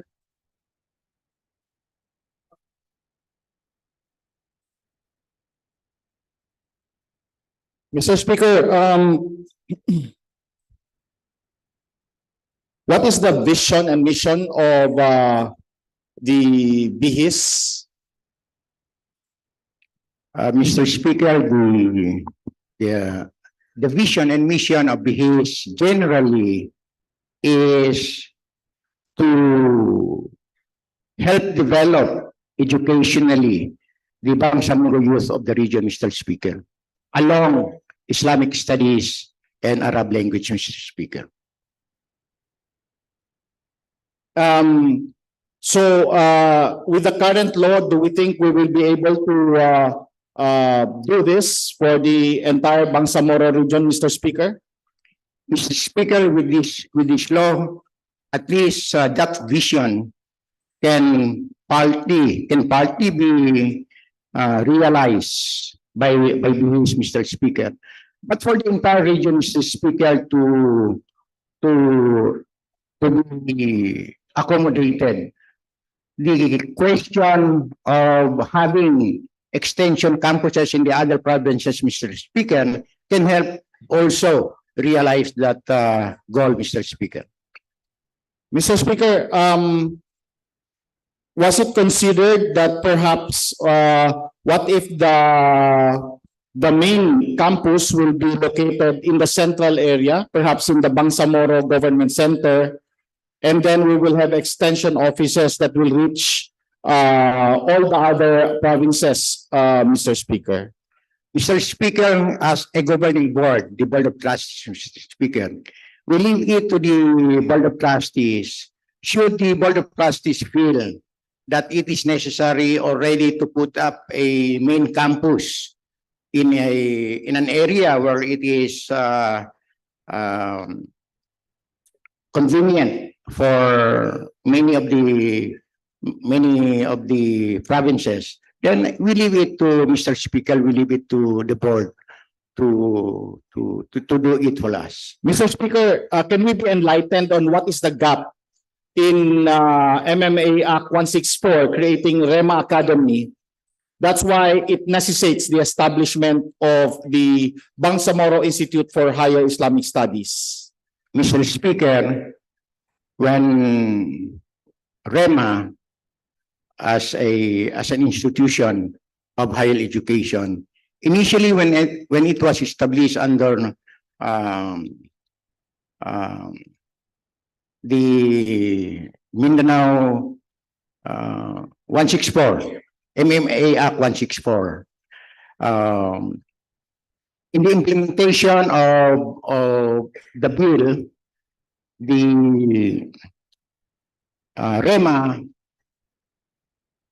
despite it is an institute of higher education in madrasa, offered basic education.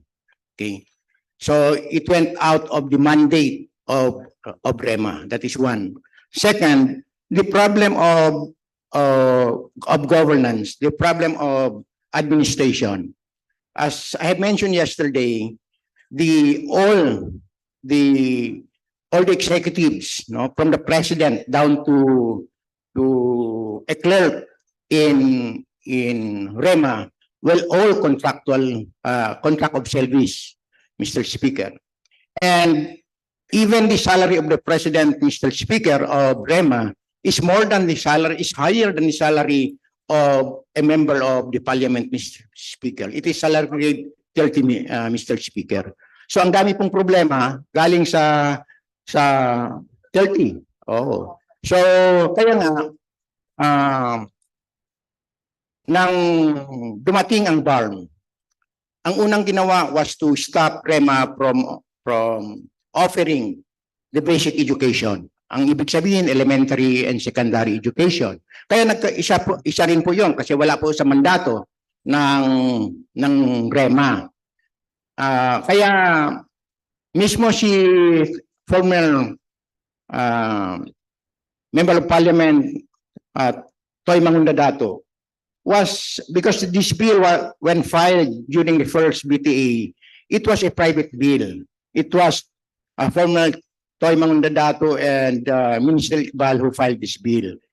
So ang daming problema. Okay?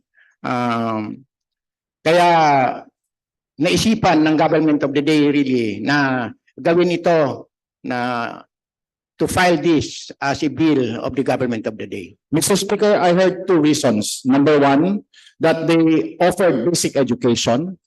And number two, the admin problems. May I ask, Mr. Speaker, how does the BHIS resolve the problem about REMA offering basic education, knowing that REMA does not offer basic education?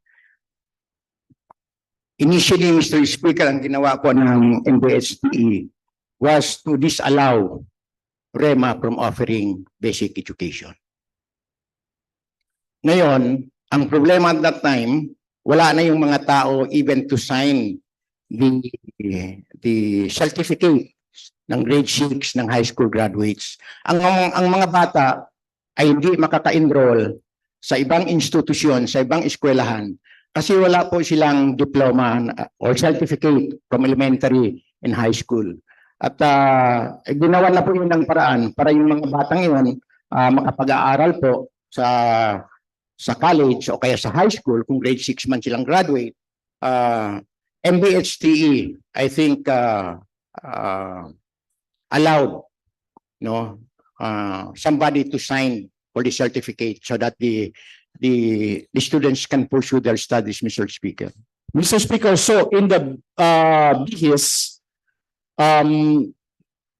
we are not offering basic elementary education. Is that correct? Not anymore, Mr. Speaker. So, and this is only postgraduate education. This is baccalaureate and post-baccalaureate, Mr. Speaker. So this is undergraduate and postgraduate education. Yes, Mr. Speaker. As regards the strength of REMA, what was the contribution of REMA in the education? What best practices did they have that will justify us to expand it and empower it all the more? Mr. Speaker, as to the strength of REMA, in my analysis, Mr. Speaker, I did not find any strength of REMA at the time, no? Why? Because even the faculty do not follow standards. And even for basic education, they do not require eligibility for teachers to teach in basic education. So what we have in my perspective, Mr. Speaker, what we have in REMA, that's why we have this BHIS bill, is because of the problems confronted by REMA. So, Mr. Speaker, essentially you're saying that we're abolishing REMA and providing the new bill, the BHIS. And what assurance do we have that the learnings of the weaknesses in the REMA Academy will already be resolved in this new institute? Mr. Speaker, in terms of curricular and program development, we assure the interpolator, Mr. Speaker, that BHIS will follow standards of CHED, Mr. Speaker. What is the medium of instruction of BHIS, Mr. Speaker? The medium of instruction, again, it depends on the program but generally it is still English, Mr. Speaker. But there are subjects which are taught in Arabic. Then we will have faculty members, good faculty members who will teach Arabic language, Mr. Speaker. So in short, it will have English and Arabic education. Now, item J states, develop and strengthen the Madaris educational system in the Bangsamoro.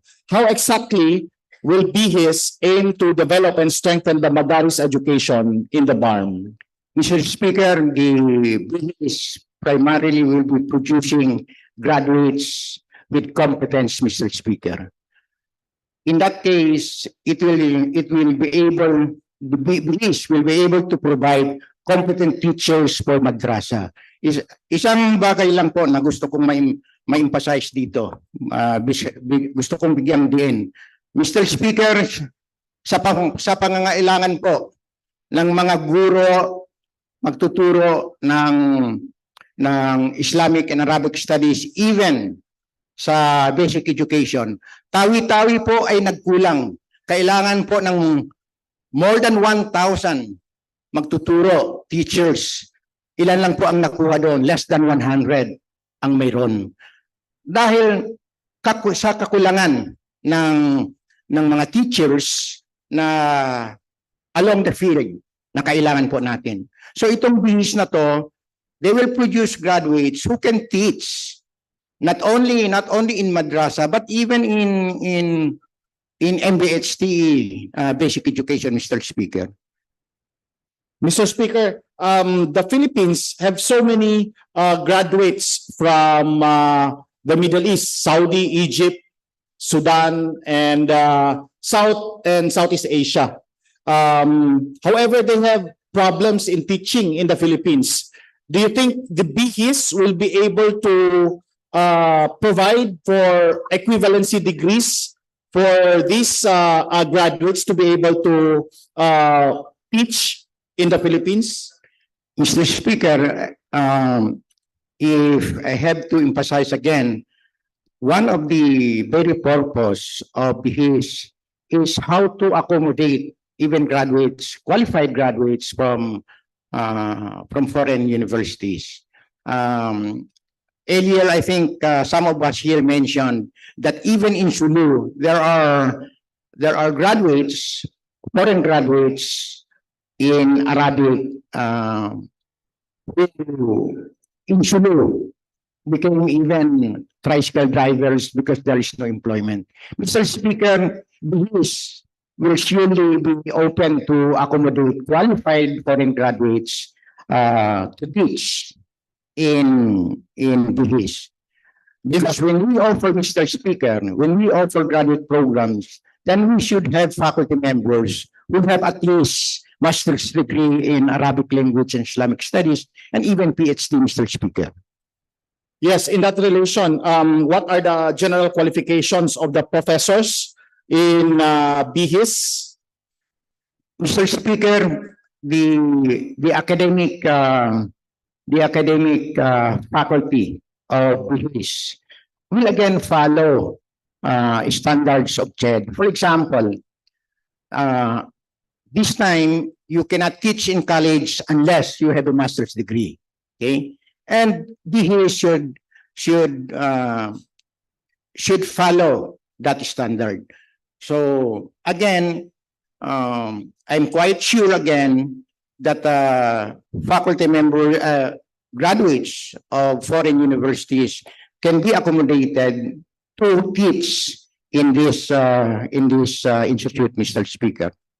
Mr. Speaker, this will become what kind of entity will BHIS become? Is it government-owned and regionally government-owned and controlled corporation that is registered with the Securities and Exchange?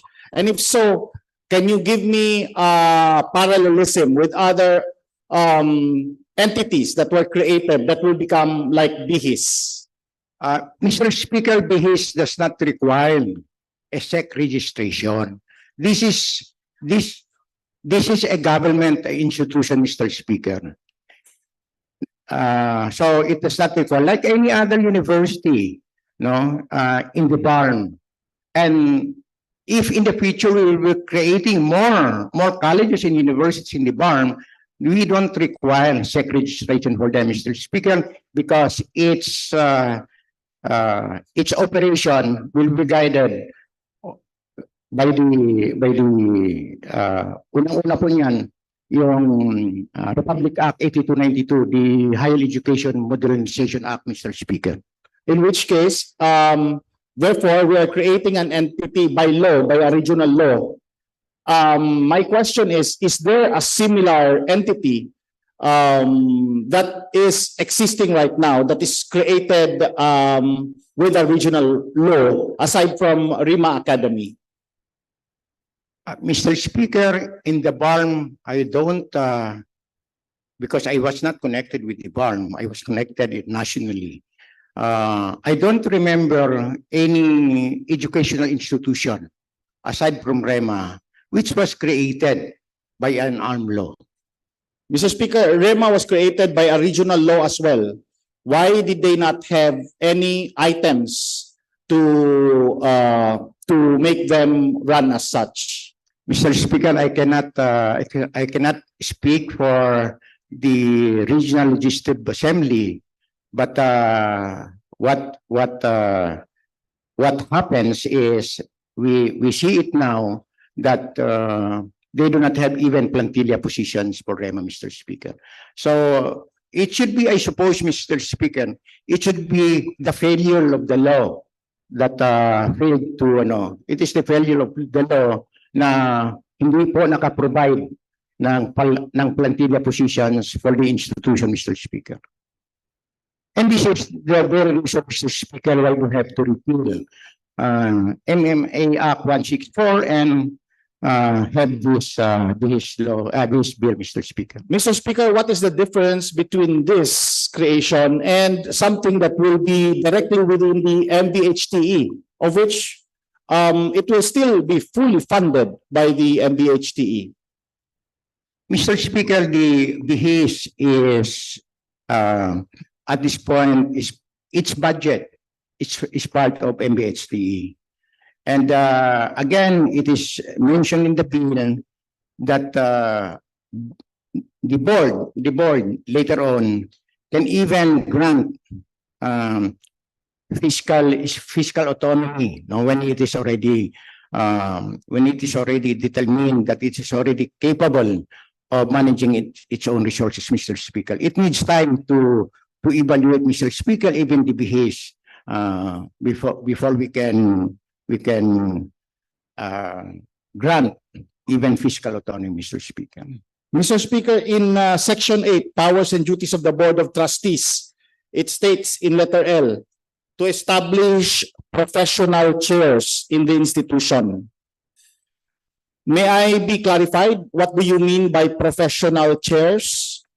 Mr. Speaker, like in any other state colleges and universities, Mr. Speaker, there will always come a time when the institute will grant professional chair, Mr. Speaker, to any competent faculty, Mr. Speaker.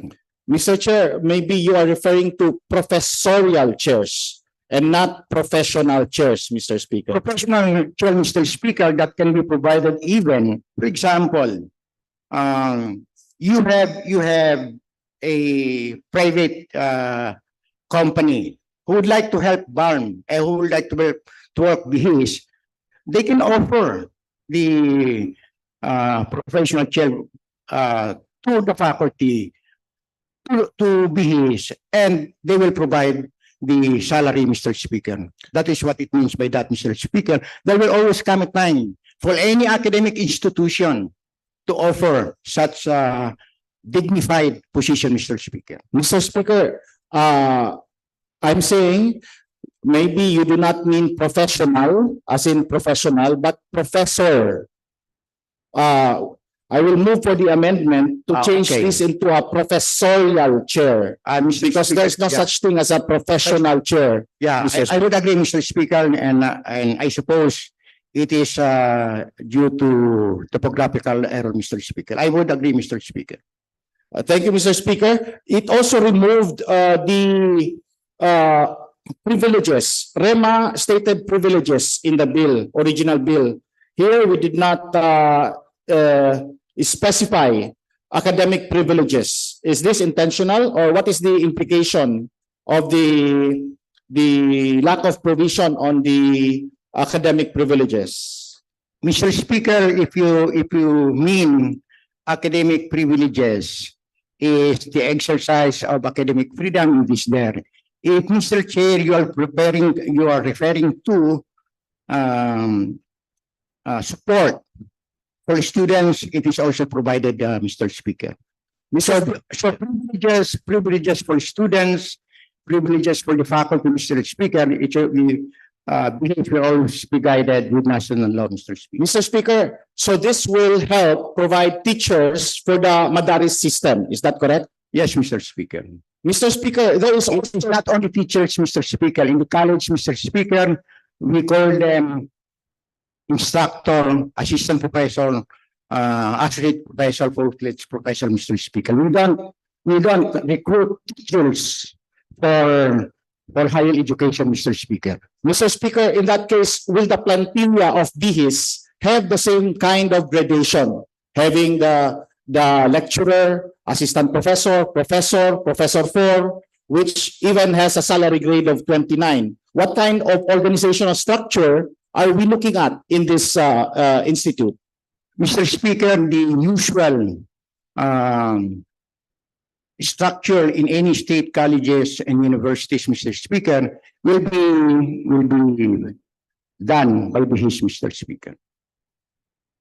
Mr. Speaker, lecturer or part-time, Mr. Speaker, then full-time. Mr. Speaker, there is the UP Institute of Islamic Studies.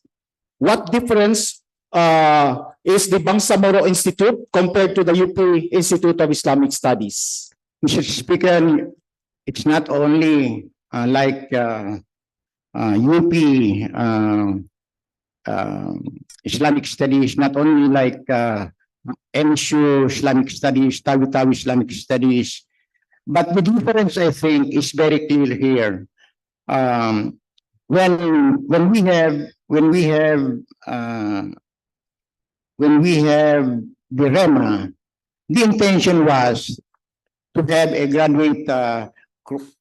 graduate program along Islamic studies, and let's say UP offers. But how many students, Mr. Speaker, go to UP? How many students, Mr. Speaker, go to MSU? The very reason why we are establishing BHIS, because people or students who cannot even afford to go to UP, students who cannot even go to Marawi, to MSU Tawi-Tawi, we have here BHIS as the answer to this requirement, Mr. Speaker. Mr. Speaker, how many will be affected in the current personnel of REMA Academy?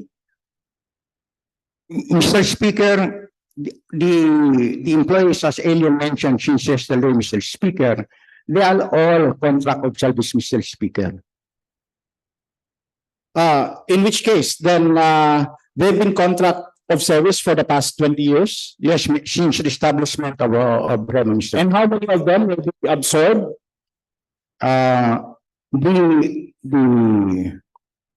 The present force is 40, Mr. Speaker, and I don't think so. They will be all accommodated by BHIS. It depends on the qualifications, which shall be on their qualifications. Some of them may be. I'm using the word maybe. Depending on their qualifications, they may be absorbed, Mr. Speaker, if they are qualified, Mr. Speaker. Mr. Speaker, will it be possible to already provide in the law that the BHIS is mandated to have extension campuses in Basilan, Sulu, Tawi-Tawi, and Lanao del Sur? Mr. Speaker, it is provided in the bill that should it be necessary, should it be truly necessary to establish extension campuses in all these provinces, Mr. Speaker, will be to devolve the process, Mr. Speaker.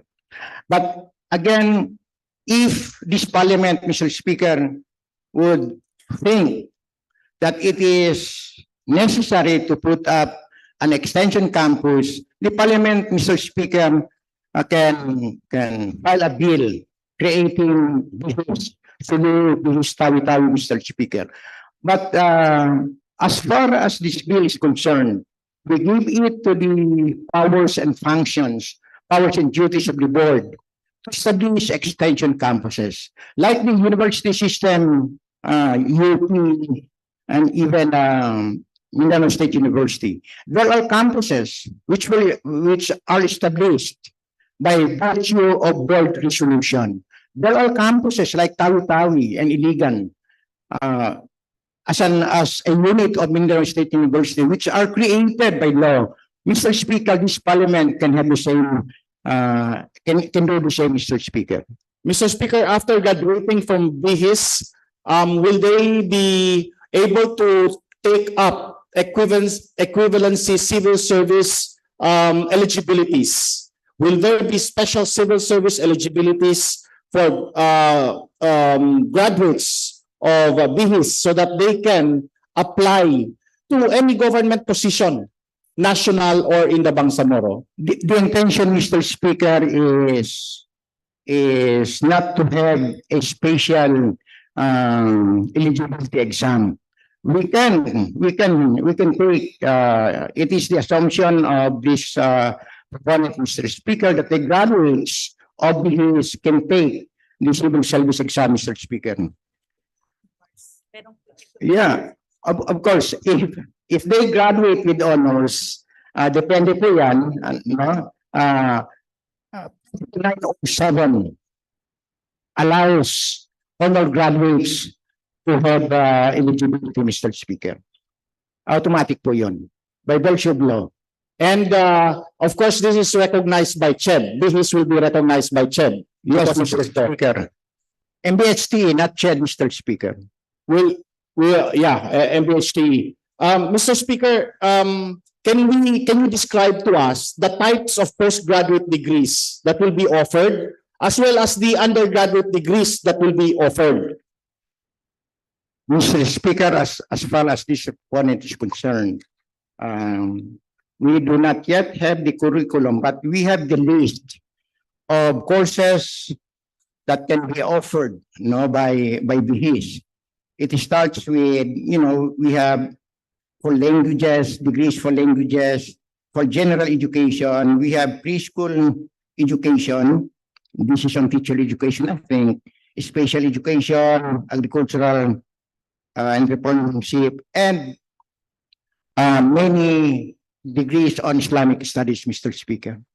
Did I hear it correct that there is entrepreneurship as well? Yes, Mr. Speaker. In fact, we have Islamic studies on banking and economics, Mr. Speaker.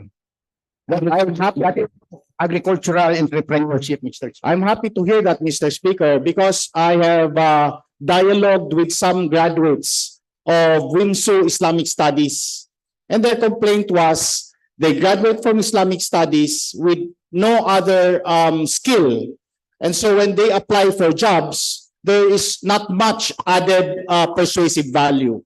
So if that is the concept, that we will have Islamic studies with entrepreneurship, Islamic studies with Islamic banking, then that will be one of the main reasons where I will support this bill. And so I will end my interpellation, Mr. Speaker. Thank you, Mr. Speaker. Thank you, gentleman from Sulu, Mr. Speaker. Floor Leader. Next to interpellate, Mr. Speaker, is Deputy Floor Leader Attorney Joe Lorena. The other gentleman from Sulu is recognized. Nice. Thank you, Floor Leader. Thank you, Mr. Speaker. First, let me premise before I proceed with my interpretation that any attempt to establish a learning institution that will promote Islamic education is laudable and require the support of many. But institution to be established must be operationable and sustainable. So if my brother, the gentleman from tawi-tawi, would yield to some clarificatory questions, I have some questions to raise. Mr. Speaker, surely I will yield to clarificatory questions from my kababayan, Mr. Speaker. Thank you. The first question, Mr. Speaker, is I am always bothered by legislation which are not too informed. Meaning, have we conducted the research on the matter of establishing higher education in the Bangsamoro? That research would have supported us with respect to the number of students that can be accommodated, the funding that may be required, and the scholarship that can be offered. Do we have at this time? Mr. Speaker, this is not a new institution that is created. This is out of the existing one, no, which is REMA. And therefore, Mr. Speaker, the basis for this bill is the existence of REMA.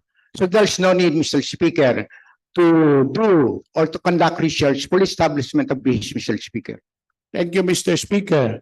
But since this is founded on REMA, do we have an inventory or knowledge as to why REMA is not working as it should have been conceptualized under the Bangsamoro Arm Law? Because if I recall, in the bill, we should have an financial audit as to the status of REMA at that time. Were there students in REMA? What is the assets of REMA? What you meant yesterday? I heard that they are contractuals. But what is the fiscal position of REMA at that time? Have they catered to the services for which the arm law intended them to do? Do we have all those as basis for our decision? Mr. Speaker, during the public consultation and even during the expert consultation, REMA was required to submit, Mr. Speaker, by the committee on their assets and even the infrastructure that they have, Mr. Speaker. These are all, Mr. Speaker, submitted to the committee, Mr. Speaker, for the validation and evaluation of the committee, Mr. Speaker. Do we have that copy? Because I want to have an informed decision when I vote on this bill. So may I have a copy of that submission with respect to REMA? Because if I recall it correctly, in the first BTA, there was even a problem of the payment of salary of workers in REMA. So that shows that they're outside from the subsidy given from the arm in the BARM. I cannot see whether there were collection from tuition fees or any other incidental miscellaneous contributions from students. So may we have a copy of that, Mr. Speaker? Sure, Mr. Speaker, we can provide, Mr. Speaker, the gentleman on the requirement on the documents on REMA, Mr. Speaker. But let me just emphasize, Mr. Speaker, that REMA did not have enough financial assistance from the arm. That's why, and I suppose they have students pay tuition fees just to sustain REMA, Mr. Speaker. Now, the organizational structure of REMA was not sustainable because in the first place, the management and even the faculty are all contract of service, Mr. Speaker. Thank you. Now, let me proceed into the title of the bill. There mention of an Institute for Higher Islamic Studies. Am I correct? Yes, Mr. Speaker. May we know from the perspective of the bill what higher Islamic studies means, or even from the perspective of the author? Mr. Speaker, when we say higher Islamic studies, it means at least being undergraduate programs up to graduate programs, Mr. Speaker. When graduate programs, Mr. Speaker, will also include masteral degree program and even PhD program, Mr. Speaker.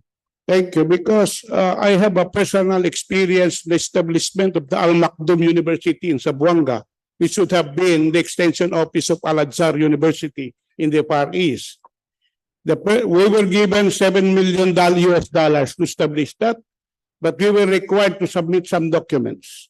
And the first document we asked was, do you have students with have basic learning? Because when you talk of higher education, you talk of a degree higher than a baccalaureate, lower than a masteral, but to include doctoral. So that is, the question now is, do we have available students that can be accommodated for higher education and the BHIS? Yes, Mr. Speaker.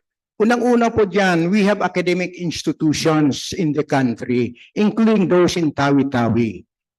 And they need, actually the faculty of these institutions need degrees in graduate program, Mr. Speaker. Therefore, Mr. Speaker, BHIS will surely have students, no? From this one source is academic institutions.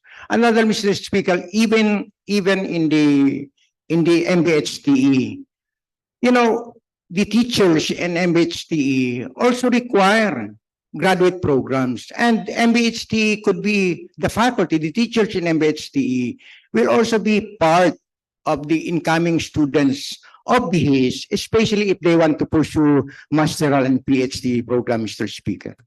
So you are saying that we have baccalaureate on Islamic studies available? Yes, Mr. Speaker. In how many, if we may have a profile? Mr. Speaker, I do not have the data for REMA on students,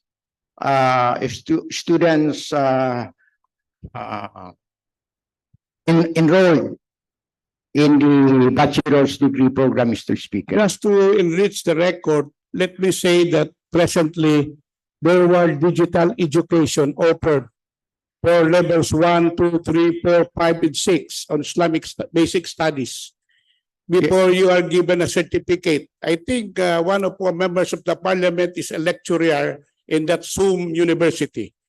So because many of our graduates, with all due respect, have no certificates. My point is, assuming that we establish BHIS, can we compete with all those digital universities that are now proliferating in the Zoom and offered by regular Islamic universities? Can we? Because very recently, many of my sister for one and others graduated from Shore University. I think Professor Miswari is here, and Noraini Miswari is also teaching there in Assume University. Now I am saying, can a physical university compete with digital university nowadays? Because even Harvard is opening for an early learning university. Mr. Speaker, it is always the intention of any academic institution, not only in this country, but in the world, to be competitive, Mr. Speaker. It is the intention, Mr. Speaker, of the law on BHIS to become a competitive academic institution. Therefore, Mr. Speaker, we have to set standards. BHIS will set standards that is not only a standard which is not only regional, but even national and international standard, Mr. Speaker. It is the intention of this bill, Mr. Speaker, and it is the intention of the government of the day to have an Islamic institution, a Kuliya institution, Mr. Speaker, which can compete with any academic institution, not only in the Philippines, but even in the other countries, Mr. Speaker. It is the intention, Mr. Speaker, and we would like to provide the best that we can give for the Bangsamoro to be competitive with people outside this country, Mr. Speaker. Well, I understand that. Now let me go into the education of higher Islamic education. When you talk of this BHS, will you offer subject like Usuluddin, Islamic culture and history, Tafwid, Tajweed, and at the same time you offer Fiqh? And you can go to the sources of Islamic studies as propounded in many universities of Al-Akhir, where we offer that. I would say, Mr. Speaker, yes, Mr. Speaker. And it is still part of the function of this Parliament, Mr. Speaker, to see to it that this will be offering courses that are relevant to the development of the Bangsamoro, Mr. Speaker. I appreciate that, but my question, if we offer Usuluddin, Tafwid, and Fiqh, that would cross the border between constitutionality of religious freedom and at the same time religious university, because Usuluddin is purely a religious subject and Fiqh is a religious subject. Would we not encounter the limitation provided by Republic Act 11054? Mr. Speaker, I still would like to say that the Board of Trustees, Mr. Speaker, will be guided with existing standards, with existing policies, Mr. Speaker, regarding program that will affect or that will be against constitutionality, Mr. Speaker. I think we leave it to the board. And again, I would like to mention, Mr. Speaker, that is part of our function to see to it that bills will not have program that will be unconstitutional, Mr. Speaker. Thank you for that, but I would now go to the fiscal side of establishing a university. Do you know how much money we'll be spending for a higher university institute such as BHS? If you have already an estimate. Mr. Speaker, for 2024, Mr. Speaker, the proposal of MBHTE for this is 132 million, Mr. Speaker. What we have today, Mr. Speaker, for this now, for REMA, it is only 20 million. When we shall establish BHS, Mr. Speaker, in 2024, the budget, as I've seen under MBHT, Mr. Speaker, it is 132 million, Mr. Speaker. Well, only 32 million is a big amount. But do we have the fiscal space to accommodate that 132 million? Considering the submission of the budget earlier presented.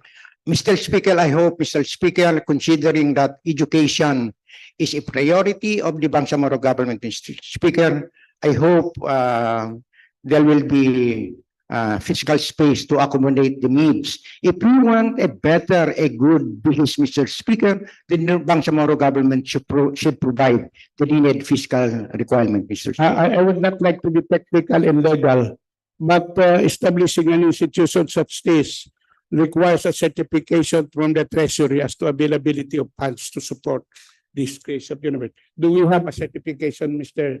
Speaker? The budget for 2023, Mr. Speaker, is part of the budget already of MBHD. And therefore, Mr. Speaker, it does not require any certification from the Ministry of Finance, Budget and Management, because it is already there. However, Mr. Speaker, for 2024, that will be part of the deliberation that this Parliament, Mr. Speaker, will be conducting. Thank you on that, Mr. Speaker. I hope it is included in the budget. I will be the chairman of the Committee on Education and BHT. I will tweak into that whether it's in the budget.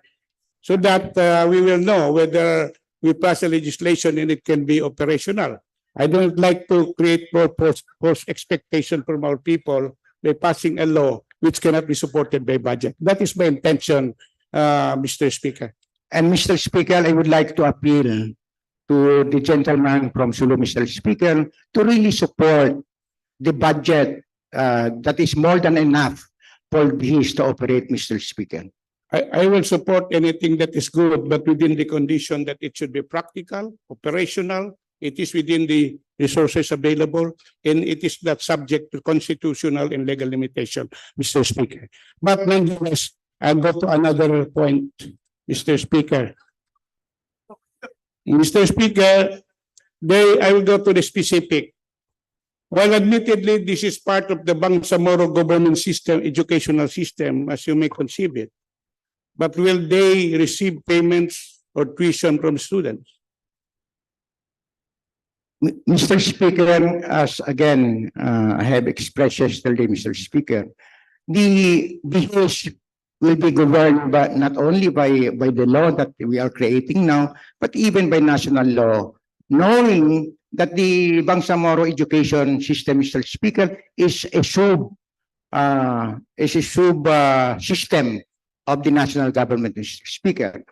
And when it is, when national law says that it is free higher education, ang ibig sabihin wala na pong tuition fees yan, this will also follow that law, Mr. Speaker.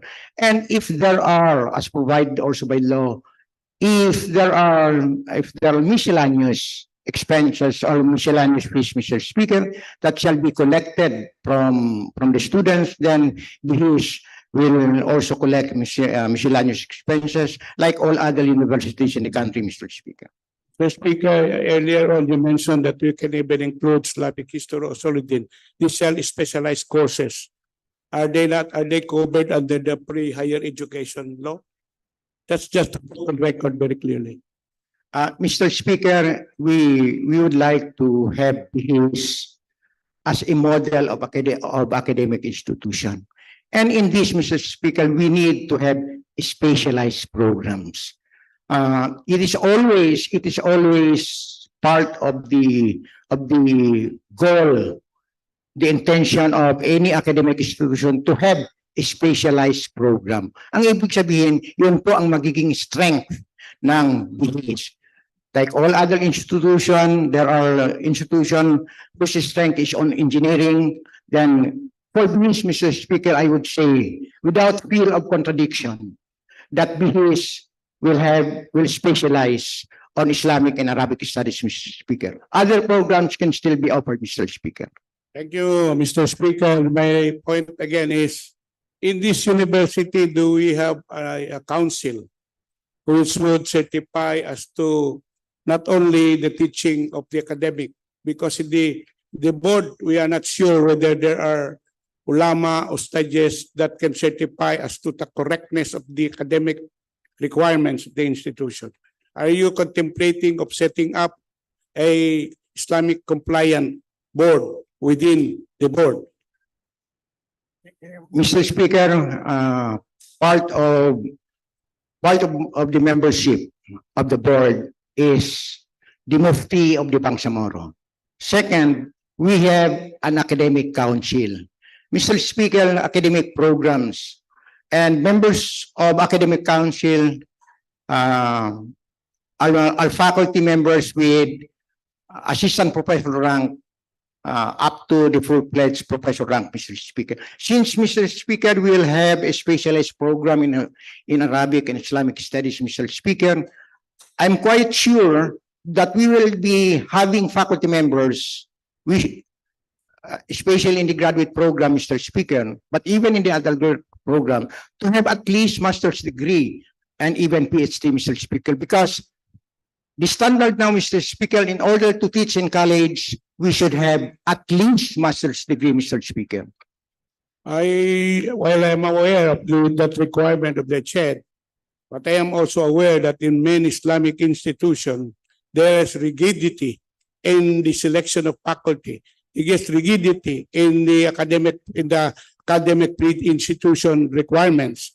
But since it is Islamic, there is a need for Islamic compliance because academic freedom in Western context is different from that in Islamic context. So I hope that be considered when they approve this bill. Mr. Speaker, I would like to assure Mr. Speaker, my kuya, that in the IRR of this law, when passed, we see to it, Mr. Speaker, that the suggestion of the interpolator will be included, Mr. Speaker, in the IRR, Mr. Speaker. Thank you, but I will be proposing amendment, but I will already set the premise for the amendment. In your bill, and particularly section 12, you made mention that the treasurer of the institute is the treasurer of the Bangsamoro. Is that correct? Yes, Mr. Speaker. Are you aware of section 4 of article 13, which provide that there will be a Bangsamoro treasury headed by the Bangsamoro with a primary mandate to preserve and protect the resources of the Bangsamoro? Are we not putting double sword when we make him an institute treasurer as well? Mr. Speaker, the basis for incorporating that provision in the bill is Republic Act 8292, Mr. Speaker. Under Section 8 of the Republic 8292, the treasurer of the Philippines is an ex officio treasurer of any state college and universities, Mr. Speaker. So we took that provision, Mr. Speaker, that the treasurer of the Bangsamoro will be an ex officio treasurer of the institute, Mr. Speaker. But that is a national law, and the national treasurer holds the country's budget. But ours is a block grant granted by the Congress of the Philippines. And the law specifically mentioned under Section 4 that the primary duty of our treasurer is to collect, protect, and therefore we are avoiding what we sometimes accounting purposes call commingling of funds. We do not like that the funds of the institute will be commingled with the funds of the Bangsamoro. Anyway, I will propose amendment and we come to the period of amendments. If the gentleman would accommodate that. Yeah, Mr. Speaker, let me just mention, Mr. Speaker, that the official receipt that shall be issued by the BHIS comes from the Bangsamoro Treasurer's Office, Mr. Speaker. Similar with other agencies and offices of the Bangsamoro, Mr. Speaker. For any collection that shall be made by the institute, Mr. Speaker, we shall be using the treasurer's the official receipt of the Bangsamoro Treasurer's Office, Mr. Speaker. That is, and the intention also, Mr. Speaker, the intention of having that provision is to ensure that the money of the institute shall be properly recorded, properly utilized, and that is the intention, Mr. Speaker, why the Treasurer of the Philippines is being an ex officio treasurer of any suit in the country, Mr. Speaker. That is correct, but the physical presence of being a treasurer is different from just the receipt, because the receipt comes from the Bureau of Treasury of the Bangsamoro. But the day-to-day collection of the funds should be done by the treasurer in the institute. As here, for that matter. But mine is, I do not like the fund of the institute to be commingled with the funds of the Bangsamoro. Because there are funds which are proprietary, these are funds which are sovereign that can be remitted. So we really don't know. So anyway, I will propose an amendment in the period of amendment. So I just laid that premise. But my final and last question is this. May I know who owns the property where Rema is now located? Do you have the property title? Mr. Speaker, I do not have the documents to show whose property is the site, no, of REMA. But I'm quite sure, Mr. Speaker, when the law was passed, any academic institution established by government, they will see to it that the lot, no, that the lot will be donated and becomes the property of the Bangsamoro government, Mr. Speaker. I'm sorry, but I was asked to be head of CHED once, together with Pinabiltan during the armed time. And there were institutions organized privately, but they're supported by arm. So, but their property are still owned by private persons. So to assure that the money that we'll be spending for BHIS will not go to private properties, I want to see to it that the property which we are now converting BHIS, BHIS will be situated, should be transferred to the Bangsamoro government. Thank you very much.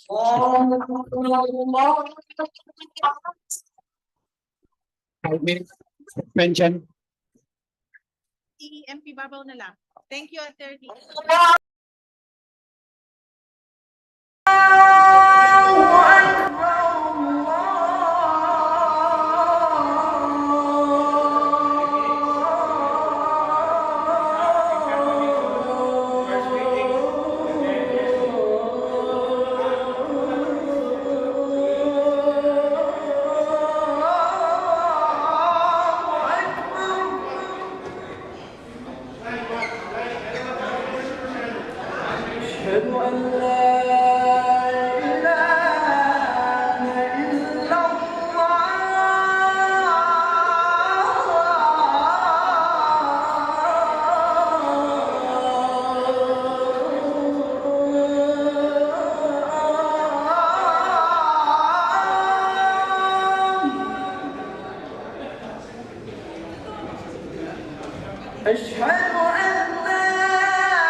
Interpolator, floor leader.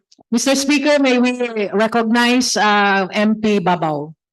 The gentleman from Lanao del Sur is recognized. Thank you very much, Madam Floor Leader, Mr. Speaker. Earlier, before I was asked by Floor Leader Dumana and the acting Floor Leader Arnado, sabi nila, how long will it take you for your interpellation? I said 2 hours. Maybe 2 minutes, 20 minutes, 2 hours. Mr. Speaker, Konti lang ito. Mr. Speaker. Well, Mr. Speaker, first question is, ito bang we are creating an institute? Is it an Arabic institute or an integrated institute? Mr. Speaker, based on the declaration of policy, this is an integrated, Mr. Speaker, educational institution. It means So if you're offering, if this is an integrated school, as you have mentioned earlier, you have said that this institute will be offering courses like engineering, and other English courses. So why do you have to establish this institute? Well, there is already the State University that is offering these courses, Mr. Speaker. Mr. Speaker, any academic institution have always have specialized programs. It may specialize on engineering, it may specialize on medicine and all others. But as Eliel mentioned also, Mr. Speaker, this BHIS will specialize on Arabic education and on Islamic education and Arabic language, Mr. Speaker. So why we mentioned that it may offer other courses as also expressed during the public consultation. Are we offering not only Arabic studies and not only Islamic studies and Arabic language? And we said surely when the board feels it is deemed necessary to offer other courses, then the institute has that option, Mr. Speaker, and it is part of the academic freedom of business, Mr. Speaker. Mr. Speaker, in other words, if you are going to offer a medical course, accounting, engineering, may I ask this question, Mr. Speaker? Where will you get these professors who will teach medicine, law, and other courses in Arabic? Is it available in our country, Mr. Speaker? Mr. Speaker, that can be part of the plan, Mr. Speaker. But again, I'm quite sure, without fear of contradiction, that the institute will offer programs within their capability and capacity, Mr. Speaker. It will never offer a program which they are not capable of offering, Mr. Speaker. And I would like to assure, Mr. Speaker, my good friend from Palawan, Mr. Speaker. Yes, because Mr. Speaker, we have we have one institute in Palawan, the Al-Akhir Institute. And then they do not offer any courses except Arabic. So in fact, doon sa compound nila, you're not allowed to speak any language except Arabic. So when you graduate in that institute, you are already in Halim. See? And then a lot of students graduated there coming from Cotabato, and in Basulta. So concentrate sila, Mr. Speaker, doon sa Islamic studies na binabanggit dito sa title ng itong act, no? Itong act that is now being subjected to deliberation. So I was surprised because earlier I really have to support this, but when I was informed, when I knew that the institute will be offering other courses in English, I am now thinking of whether I will withdraw that support or not. Because, as I have said, Mr. Speaker, the Mindanao State University is Jensan and other places, cities, is offering all this kind of courses that the proponent, Mr. Speaker, had mentioned earlier. Mayroong engineering, mayroong banking, may accountancy, etc., etc. So, another question, Mr. Speaker. How many students do we have now in REMA, in Buluan? Mr. Speaker, as earlier, Mr. Speaker, I do not have the information on the number of students, Mr. Speaker. But I just would like to, Mr. Speaker, to respond to the interpolator, Mr. Speaker, when he speaks about Islamic education. Islamic education, Mr. Speaker, is studying revealed and acquired knowledge, Mr. Speaker. And that's why I mentioned other courses, because these are acquired knowledge, not revealed knowledge, Mr. Speaker. So just to emphasize that, Mr. Speaker, of my mentioning on other courses, not only Arabic and Islamic studies, Mr. Speaker. Mr. Speaker, the proponent had said a while ago that REMA now is financed by BARM. Am I correct, Mr. Speaker? We have, yes, Mr. Speaker, I think since we took over, MBHT was already supporting the operation of REMA. How much budget that we are allocating for the operations of REMA in Buluan, Mr. Speaker? For 2023, Mr. Speaker, that is around 15 plus 4. It is around 20 million, Mr. Speaker, for 2023, Mr. Speaker. It's around 20 million. 20 million, the support given by MBHT, Mr. Speaker. For the students that we do not even know, how many? Definitely, Mr. Speaker, MBHT has the data. How many students and faculty of REMA? It is not, Mr. Speaker, with due respect. MBHT will not support blindly, providing financial assistance without even knowing how many students and how many faculty. As earlier mentioned, Mr. Speaker, we have around 40 employees contract of service of REMA. As to the students, Mr. Speaker, I just do not have it now, but I'm quite sure. Oh, it's here. We have 705 students of REMA now. Okay, so these are all in higher education, Mr. Speaker? As we talk of higher education in Islamic concept, you talk of kung hindi ko nakakamali, mula high school pataas.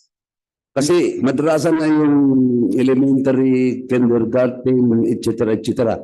If it is a higher education, if REMA is offering a higher education, we will assume that from high school to college, meron pa nga rin itong nakalagay na pwede masteral that sent down in an Arabic or a Arabic university in the Middle East is offering. No, if we are going to offer as MP Marina said, if we're going to offer this, we are going to get professors this high level of education that we are about to offer.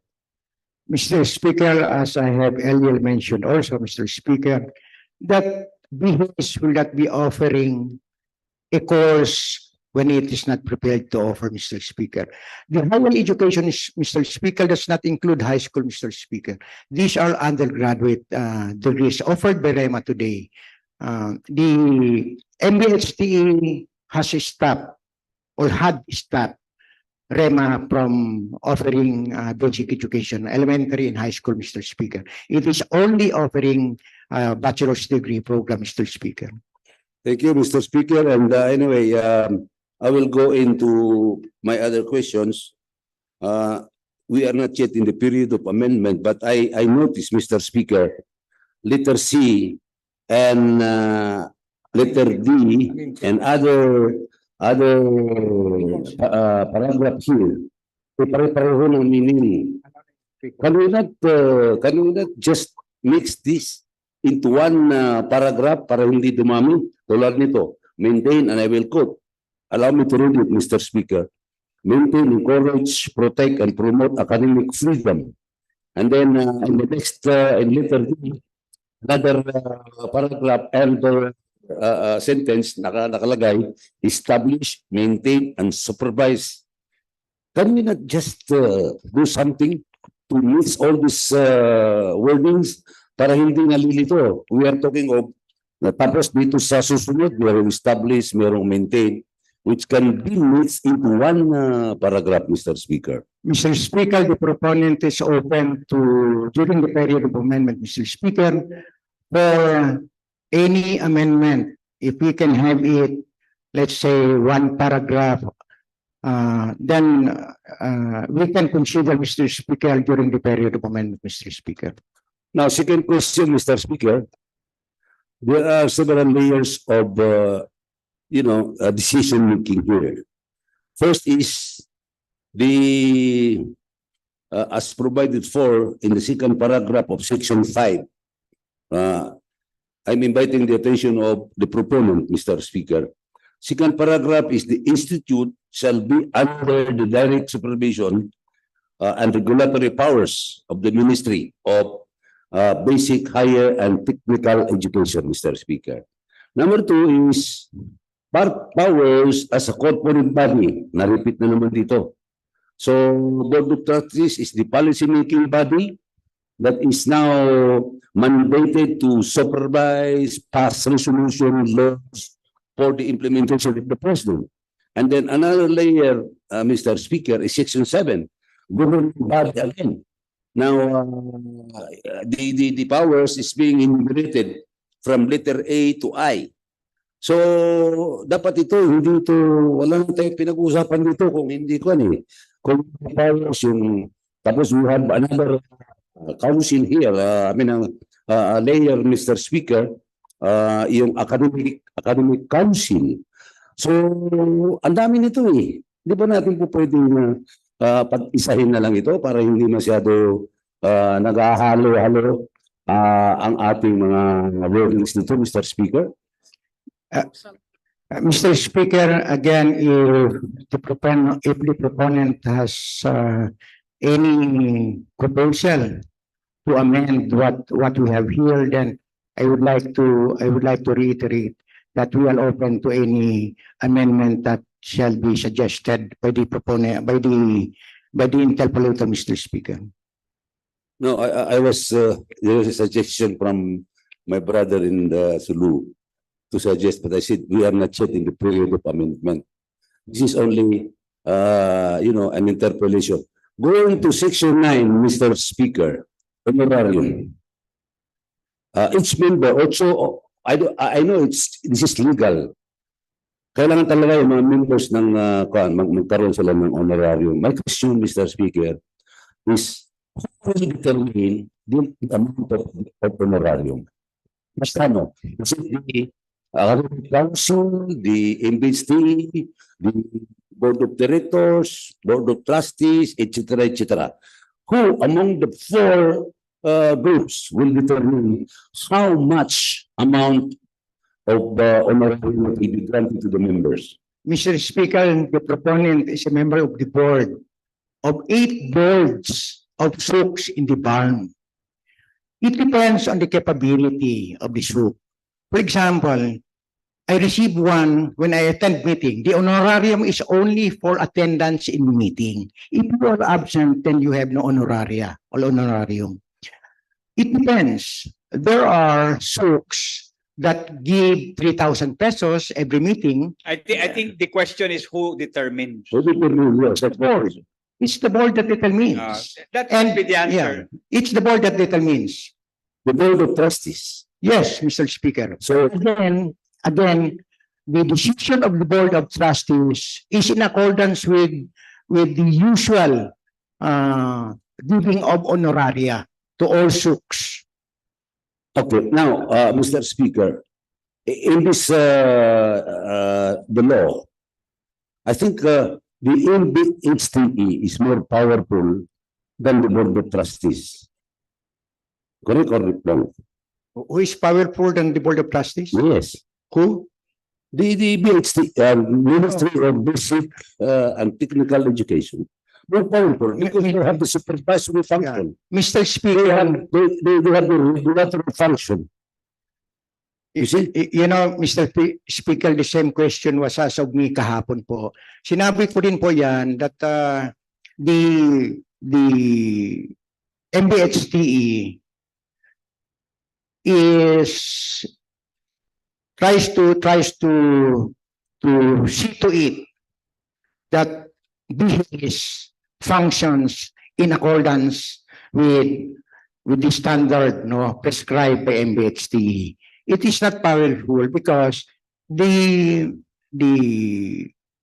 minister of MBHTE is the chairman of the Board of Trustees. And therefore, Mr. Speaker, the board whose chair is the minister will see to it also that the board will pass resolutions in accordance with MBHT standards and policies, Mr. Speaker. Mr. Speaker, the president can be changed any time of the day. But a provision of this law cannot be changed unless it is amended by this parliament. Ang sinasabi ko dito, itong second paragraph of section 5, ang nakalagay dito, Mr. Speaker, the institute shall be under the direct supervision and regulatory powers of the Ministry of Basic, Higher, and Technical Education. Kung may understand, Mr. Speaker, anything that is being done formulated, passed into a resolution by the board, sasabihin ko, hindi po pwede yan. Pwede yan. But the chair, as alleged by the proponent, Mr. Speaker, it's not the Ministry of Basic Technical Education. He was but the Ministry of Basic Technical Education is particular, Mr. Speaker, unless replaced by this August chamber. The president is can be replaced anytime. So ang sinasabi ko dito, the Minister of Basic, Higher, and Technical Education. Can you just ask the question so that the proponent can answer already? Correct. My question, Mr. Speaker, is that bakit mayroong, why do we have to include in section 5 and give the regulatory powers, supervision and regulatory powers to the minister while it is already given to the Board of Trustees? Nagkaroon ng duplicate yan. But section 7, section 5, and section 6, nagkaroon ng duplicate, Mr. Speaker. Either of the 2 or 3 must prevail. Not all have the power for supervision and regulatory. Can you now answer, Mr. Proponent? Yeah, Question? Mr. Speaker, the ministry is an institution. What he is going to supervise is an institution. I think you should read also the provision. It is the Minister of the MBHT who is the chair of the Board of Trustees. Right. That's the answer to the question. Yeah, I already mentioned that, Mr. Speaker, that the chair of the board is himself the minister. And it is not uncommon, minister, only to be his. It is true to all other. Autonomous. The BHIS is not autonomous. I can sense from this bill. You're right, Mr. Speaker. As far as supervision is concerned, it is still lies with the ministry, Mr. Speaker. In other words, under this context, Mr. Speaker, the action of the Board of Trustees will become recommendatory in nature. It will become disapproved by the minister, as provided for in the second paragraph of Section 5. It will never happen, Mr. Speaker. Why? Because the chair of the board, which is going to pass any policies, is the minister himself. So, collegial po yan. Ang decision will be collegial, Mr. Speaker. The decision, you're saying that the decision of the chairman of the Board of Trustees will come from the governing body. Yes, Mr. Speaker. Is that so? Yes, Mr. Speaker. Composed of nine members. Yes, Mr. Speaker. Okay. So maybe pagkagalit na si Madam eh. Letter B, Mr. Speaker, Section 8, letter B. To receive and appropriate all sums as may be provided. So medyo alanganin ito eh. To receive what? A tractor, a car, an airplane, or a vessel. You have to be specific here. To receive grants and donations. I'm not proposing an amendment, but I'm just reminding you na medyo ito letter and appropriate all sums as may be provided. What are the states of receive? Grants, donation, whatever. Mr. Speaker, this provision is a regular provision of all SUKs, Mr. Speaker. So any grant that will be provided, whether it is financial or it is machinery, for example, the BHIS can receive. And this provision, Mr. Speaker, is true to all SUKs, Mr. Speaker. Part of its corporate powers. Part of the corporate power of Mr. Speaker, that is only observation and it's up for the I mean, i-add mo yung sinasabi ko. Letter I, Mr. Speaker, to award honorary release upon persons in recognition of outstanding contribution in the field of education. Bakit walang Arabic education dito? Pinag-usapan dito Arabic. Ang sinasabi ko, in the field of Arabic education. Yeah, that is my observation only, no? Wala pa tayo sa period of amendment. And please take note of this, Mr. Proponent. And 1, 2, 3, in the fourth paragraph, what do you mean by land grants here that you have made mention here, Mr. Speaker? Any provision of existing laws, rules, and regulations to the contrary, notwithstanding any income generated by the institute, blah, blah, blah, blah, auxiliary services and land grants. What do you mean by this? Can you please explain to this humble representation, what do you mean by land grants here? Land grants. Ito. Land grants, tingnan mo daw. Land grants. Page 4. Last paragraph. Non-grants as opposed to grants. Mr. Speaker, land, lupa. And grants. Anong section? Hindi, that's title. Letter I? Is it letter Yes. I? You are referring to letter I? Letter J. Letter J. Pinakahuli na yan. Letter J. Are you referring to land that is being donated to institute? For example, a proposed site of an institute, Mr. Speaker, Okay. are you referring to understanding that you are referring to a land that is going to be donated to the institute? I agree, Mr. Speaker. Okay, thank That you. is what we mean, Mr. Speaker. Now,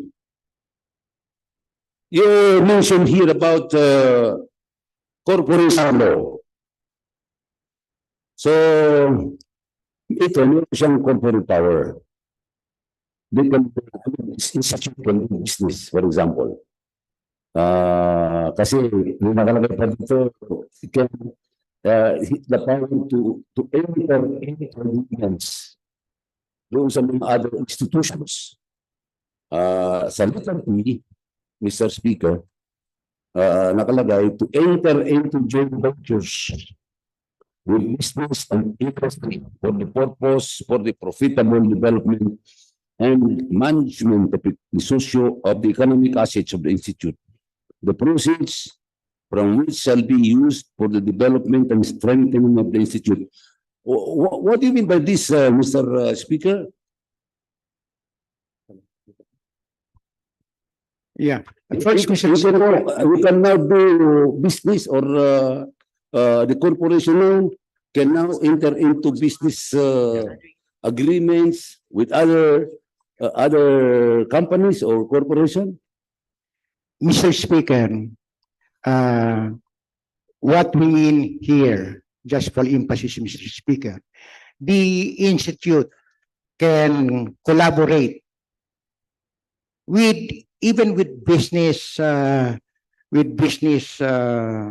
ventures. Why? Because there should be a connection. The BE should be able to connect with business, for example, because there are students, graduating students, who will undergo on-job training, which will be, for example, undertaken by private entities. Another is we will have a consortium program by BHIS with other educational institutions and even business ventures, Mr. Speaker. That is the intent of this provision, Mr. Speaker. So directly, we are not going to, Mr. Speaker, directly the institute will not go into business and sign the business with the industries, business industries. It is not, Mr. Speaker, it is not doing business, but it collaborate with business ventures for the implementation of their program. Kaya bawa ng sinabi ko, example ko lang po sa inyo, MSU Tawi-Tawi offers fisheries courses. Saan po sila nag-on-job training? Sa Mega Saldin. It is a private company. We have to do this. We have to collaborate. We have to enter into agreement with private sector in order to enhance or strengthen the program of BHIS, Mr. Speaker, not for the purpose of making business, Mr. Speaker. In other words, there is the intention of engaging directly with any business entity or industry in any places. No intention like that, Mr. Speaker. No intention, Mr. Speaker, to do business, but the institute can be productive. No, it has a production function. Ang ibig sabihin, if you offer agriculture, then you have to produce something in agriculture. That is part of the function, the production function of an academic institution, Mr. Speaker. Because what I know, like the Mindanao State University, they created this hatchery for bangus, tilapia, supporting the industry, but actually establish their own fish ponds.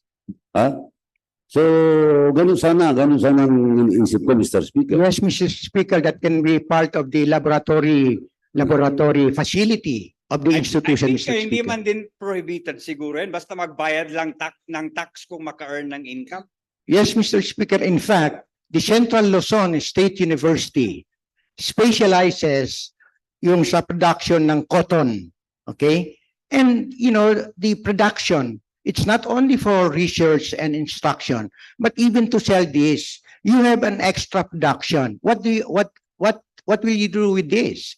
So you have to from your production, you have to enter into an agreement with the private sector to accommodate your production.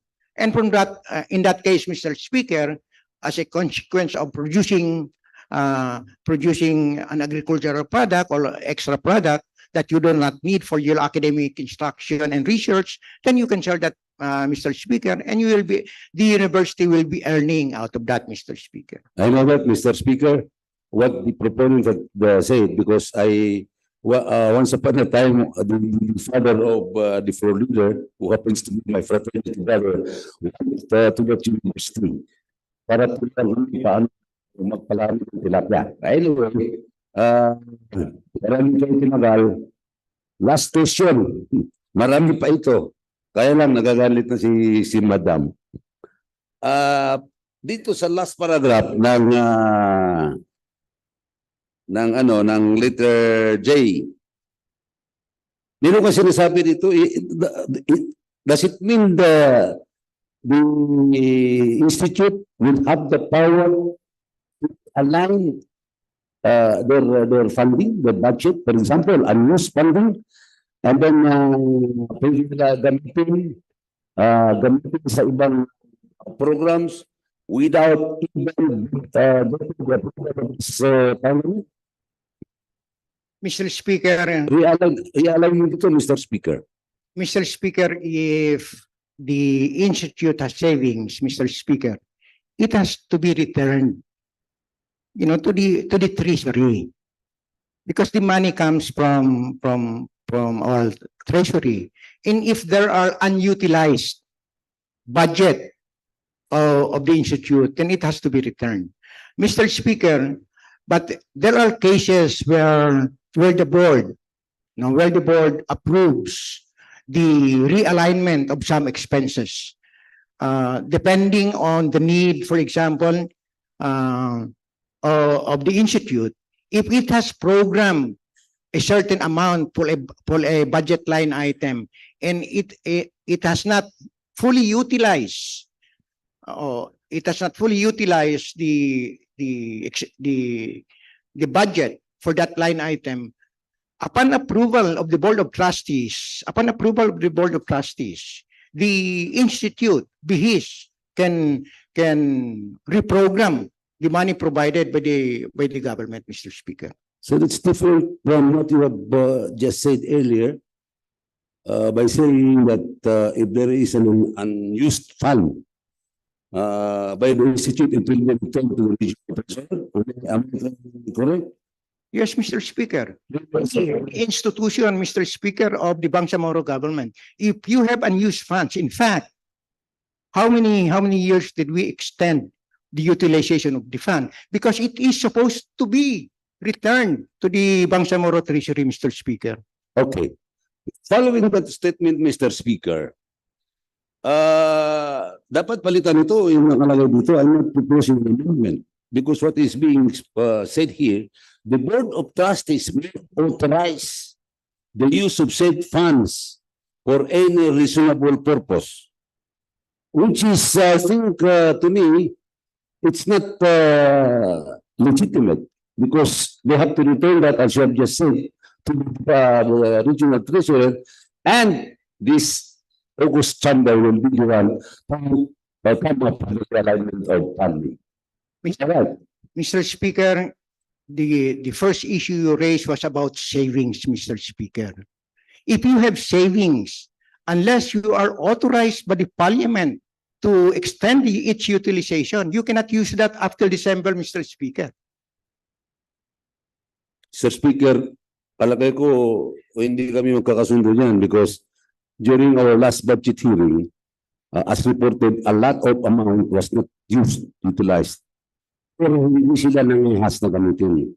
Binalik nila, and during the appropriations hearing, it was found out that about 60%, meron kang makikita dyan, 60% unutilized, 50% unutilized. So, hindi sa ministry, hindi funding. Because kailangan ibalik nito, and it's going to be this August chamber, the Parliament will reappropriate, realign this funding. They have no power to realign that. That is my point of argument, Mr. Speaker. Yeah, I would agree with you, Mr. Speaker, that the savings cannot be realigned. It has to be returned. But during the fiscal year, if the board or if the president finds out that he could earn some unused funds before the year ends, Mr. Speaker, the board can approve the realignment No, the board can approve for the realignment during the fiscal year, but not after. His sake, all of these questions were asked previously during the previous interpellation. Yes, Mr. Speaker. I request the two gentlemen to wind up now this interpellation so that we can terminate the period in the interpellation and we can proceed with other pressing matters that are included in the order of business. Mr. Speaker, I'm now terminating my interpellation. But lastly, I would like to ask the proponent to give us a copy of the Muslim Mindanao Autonomy Act number 164. Katulad ng sinabi kanina, sana bigyan niyo kami ng kopya. We will do that. Thank you very much, Mr. Speaker. Floor Leader, I think you should now move forward to terminate the period of interpellation debate. Mr. Speaker, I so move to terminate the period of interpellation and debate. There is now a motion to terminate the period of interpellation debate. Any second? Hearing no objection, the motion is approved. Defer. Mr. Speaker, I move to that we defer with the next period of amendment, Mr. Speaker. There is now a motion to defer the period of amendment to the next session. Any second? There is now, it has been seconded. The motion is approved. Thank you, Mr. Speaker. May we now move to reference of business based on the amended order of business. Bills on first reading, Mr. Speaker. May we request the Secretariat to please read BTA Parliament Bill number 262, title, author, and the author, Mr. Speaker. The Secretariat is directed to read the title of BTA Parliament Bill number 262, including the name of the authors or co-authors. BTA Parliament Bill number 262 entitled An Act Appropriating Funds for the Operation of the Bangsamoro Government from January 1 to December 31, 2024 and for other purposes. Author, Government of the Day. Floor Leader. Thank you, Mr. Speaker. We now move to the proposed resolution. We only have one for today's order of business. Proposed resolution number 451. May we request the Secretariat to please read the title and the author, Mr. Speaker. The Secretariat is directed to read the title of proposed resolution number 451, including the name of the authors and co-authors. Proposed resolution number 451 entitled Resolution to Humbly and Earnestly Appeal to His Excellency Ferdinand R. Marcos Jr. to grant presidential absolute pardon to former armed Governor Dato' Zakaria Candao, Dr. Abbas Candao, and Mr. Israel Harun.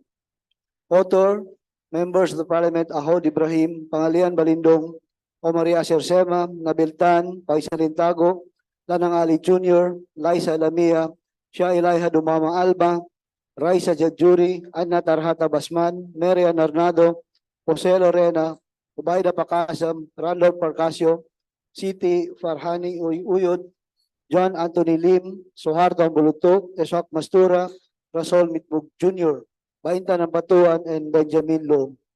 Mr. Speaker, I move that we treat proposed resolution number 451 as a simple resolution. There's a motion to treat proposed resolution number 451 as simple resolution. It has been seconded. Hearing no objection, the motion is approved.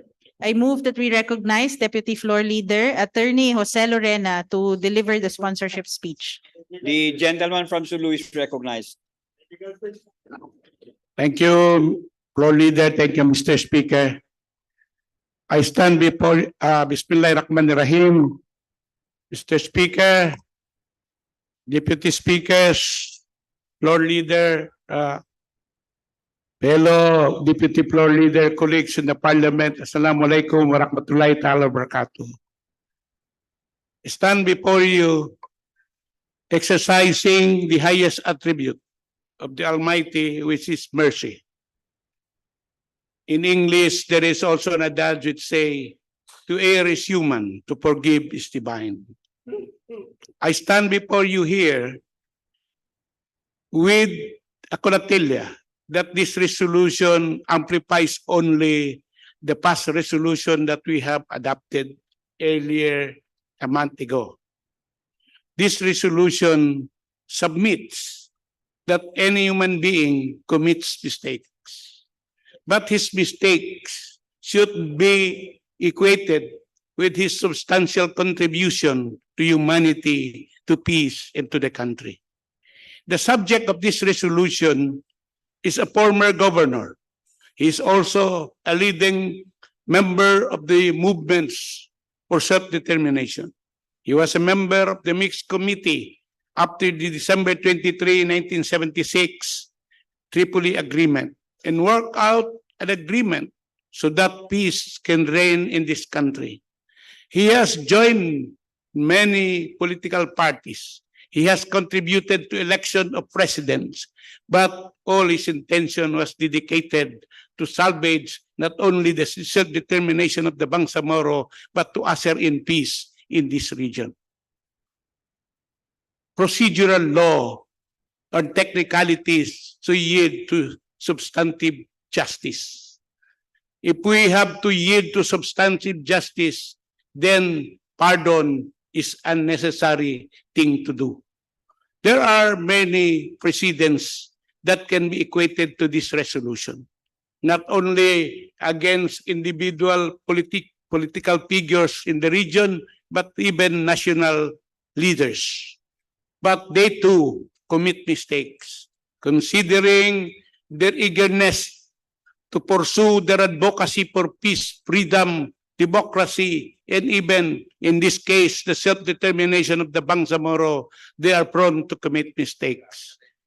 The technical problem that confronts us was that this gentleman subject of our resolution, in his eagerness to support and to help the Bangsamoro, did all what he can to facilitate and fast-track the development of this region and the ushering in of peace. If we cannot salvage him from this predicament, then it will be remiss and it will be a gross error on the part of the Bangsamoro Parliament. For we are here not only to protect the achievement that we have accomplished in the peace process, but in our effort for self-determination, but we are here to provide the ample environment so that no recurrence can happen. The subject of this resolution is my brother, Governor Zakaria Candao, his brother, Dr. Candao, and another brother, which altogether have contributed to the establishment of the Bangsamoro Autonomous Region in Muslim Mindanao. If I recall, and some of us were with him, in the initial organization of the Autonomous Region in Muslim Mindanao, he did his best to organize the personnel of the Autonomous Region in Muslim Mindanao. And he put thick and thin to have the seed fund release. This is the kind of leader that all of us are human, that can commit legal and technical mistakes even with our educational preparation. Because in our eagerness, in our pursuit of the peace that we long deserve historically, we can commit legal technicalities. I just like to be brief. This is pardon as defined is the giving of forgiveness and the receiving of that forgiveness given by the President of the Republic of the Philippines. It is a prerogative of the President to grant pardon to anyone he wishes, irrespective of the crime he had committed or the service to the country that he has served. So, with that, I would ask and appeal to the members of the Parliament who are all committed to our long history of struggle and our journey for peace to support this one person who have stood with us for decades in the pursuit of peace and development of the Bangsamoro. I ask that we support Resolution 451 so that we can submit this to the President, whom I think in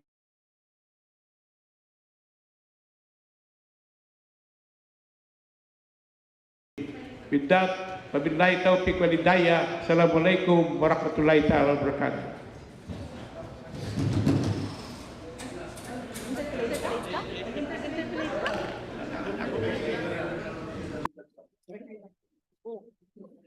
Mr. Speaker, I now move to open the period of interpellation and debate. There's now a motion to open a period of interpellation debate. It's been seconded. The motion is approved. May we recognize Member of the Parliament, Don Loong. 1 minute suspension, Mr. Speaker. 1 minute suspension.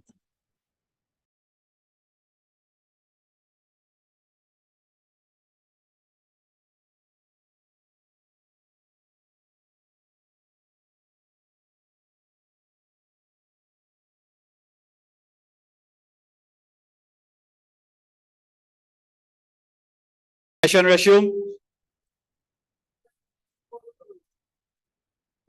Mr. Speaker, I'd like to first express my interest to be associated with this resolution, as I believe the intent of this resolution is long overdue and should really be prioritized. Mr. Speaker, I'd just like to inquire from the sponsor, as he had mentioned, this is only to re-emphasize a previous resolution that this Parliament approved last June, Resolution 335, expressing strong sense of resolve for the granting of executive clemency by His Excellency Ferdinand R. Marcos Jr. So, Mr. Speaker, may I know the difference between executive clemency in our Resolution 355 and the absolute pardon in the current resolution? Thank you very much. That's a good question. The best difference is that when you speak of presidential clemency, that is generic. That covers many things. It includes pardon, amnesty, and all this. But in this particular resolution, we are now specifically asking for pardon as the way out, absolute pardon. There are already precedents. In the case of former presidents, pardon, absolute pardon was granted. Mr. Speaker, is there a specific agency that we need to provide copies of this, Mr. Speaker, to ensure that this present resolution and Resolution 355 will surely be able to go to the appropriate responsible quasi-judicial or judicial bodies? Pardon is an exclusive power of the president. It has go to his attention, or only the president can grant pardon. He does not need any recommendation, but he only needs some opinion from his legal advisors. But as far as pardon is concerned, it is only the exclusive prerogative of the president. So the office that this resolution intends to submit, this resolution is to the office of the president. Mr. Speaker, I was just reviewing some history books, and I've seen the crucial role of Governor Zachariah Candao from the 70s to the 80s up to the establishment of the ARMM and support to the peace process. And therefore, I reiterate my call to be associated with this resolution and express my full support to the resolution. Thank you. Thank you for that. In fact, I have heard that many of our colleagues here wants to be part of that resolution. So, Mr. Speaker, with the kind permission of my floor leader, there is still one. So we will wait for that before I manifest. Yeah, the gentleman from Tawi-Tawi is recognized. Thank you, Mr. Speaker. It's not only for MP Brother Loong to be associated with this, but I move, Mr. Speaker, that all of us who are present here be made. As only those present today.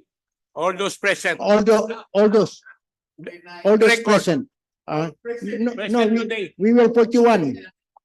All those present, Mr. Speaker, to be at this moment. No. At the beginning of the session, Mr. Speaker, when we had the quorum, Mr. What Speaker. What is the pleasure of the proponent? We have gladly accepted, Mr. Speaker. Secretary, take note. Mr. Speaker, I move to terminate the period of interpellation. There's now a motion to terminate the period of interpellation debate.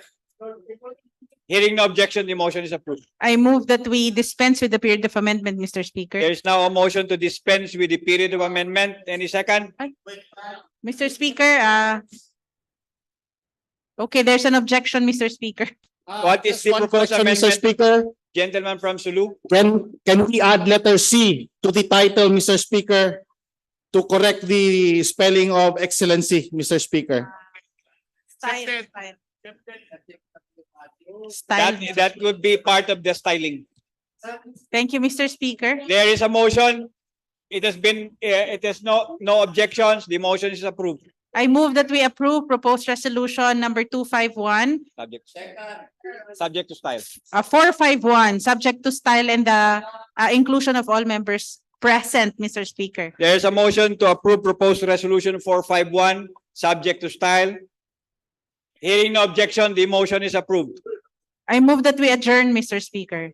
There's a motion to adjourn until 1 o'clock tomorrow. 1 o'clock in the afternoon tomorrow. Thank you. Yung mga meron pong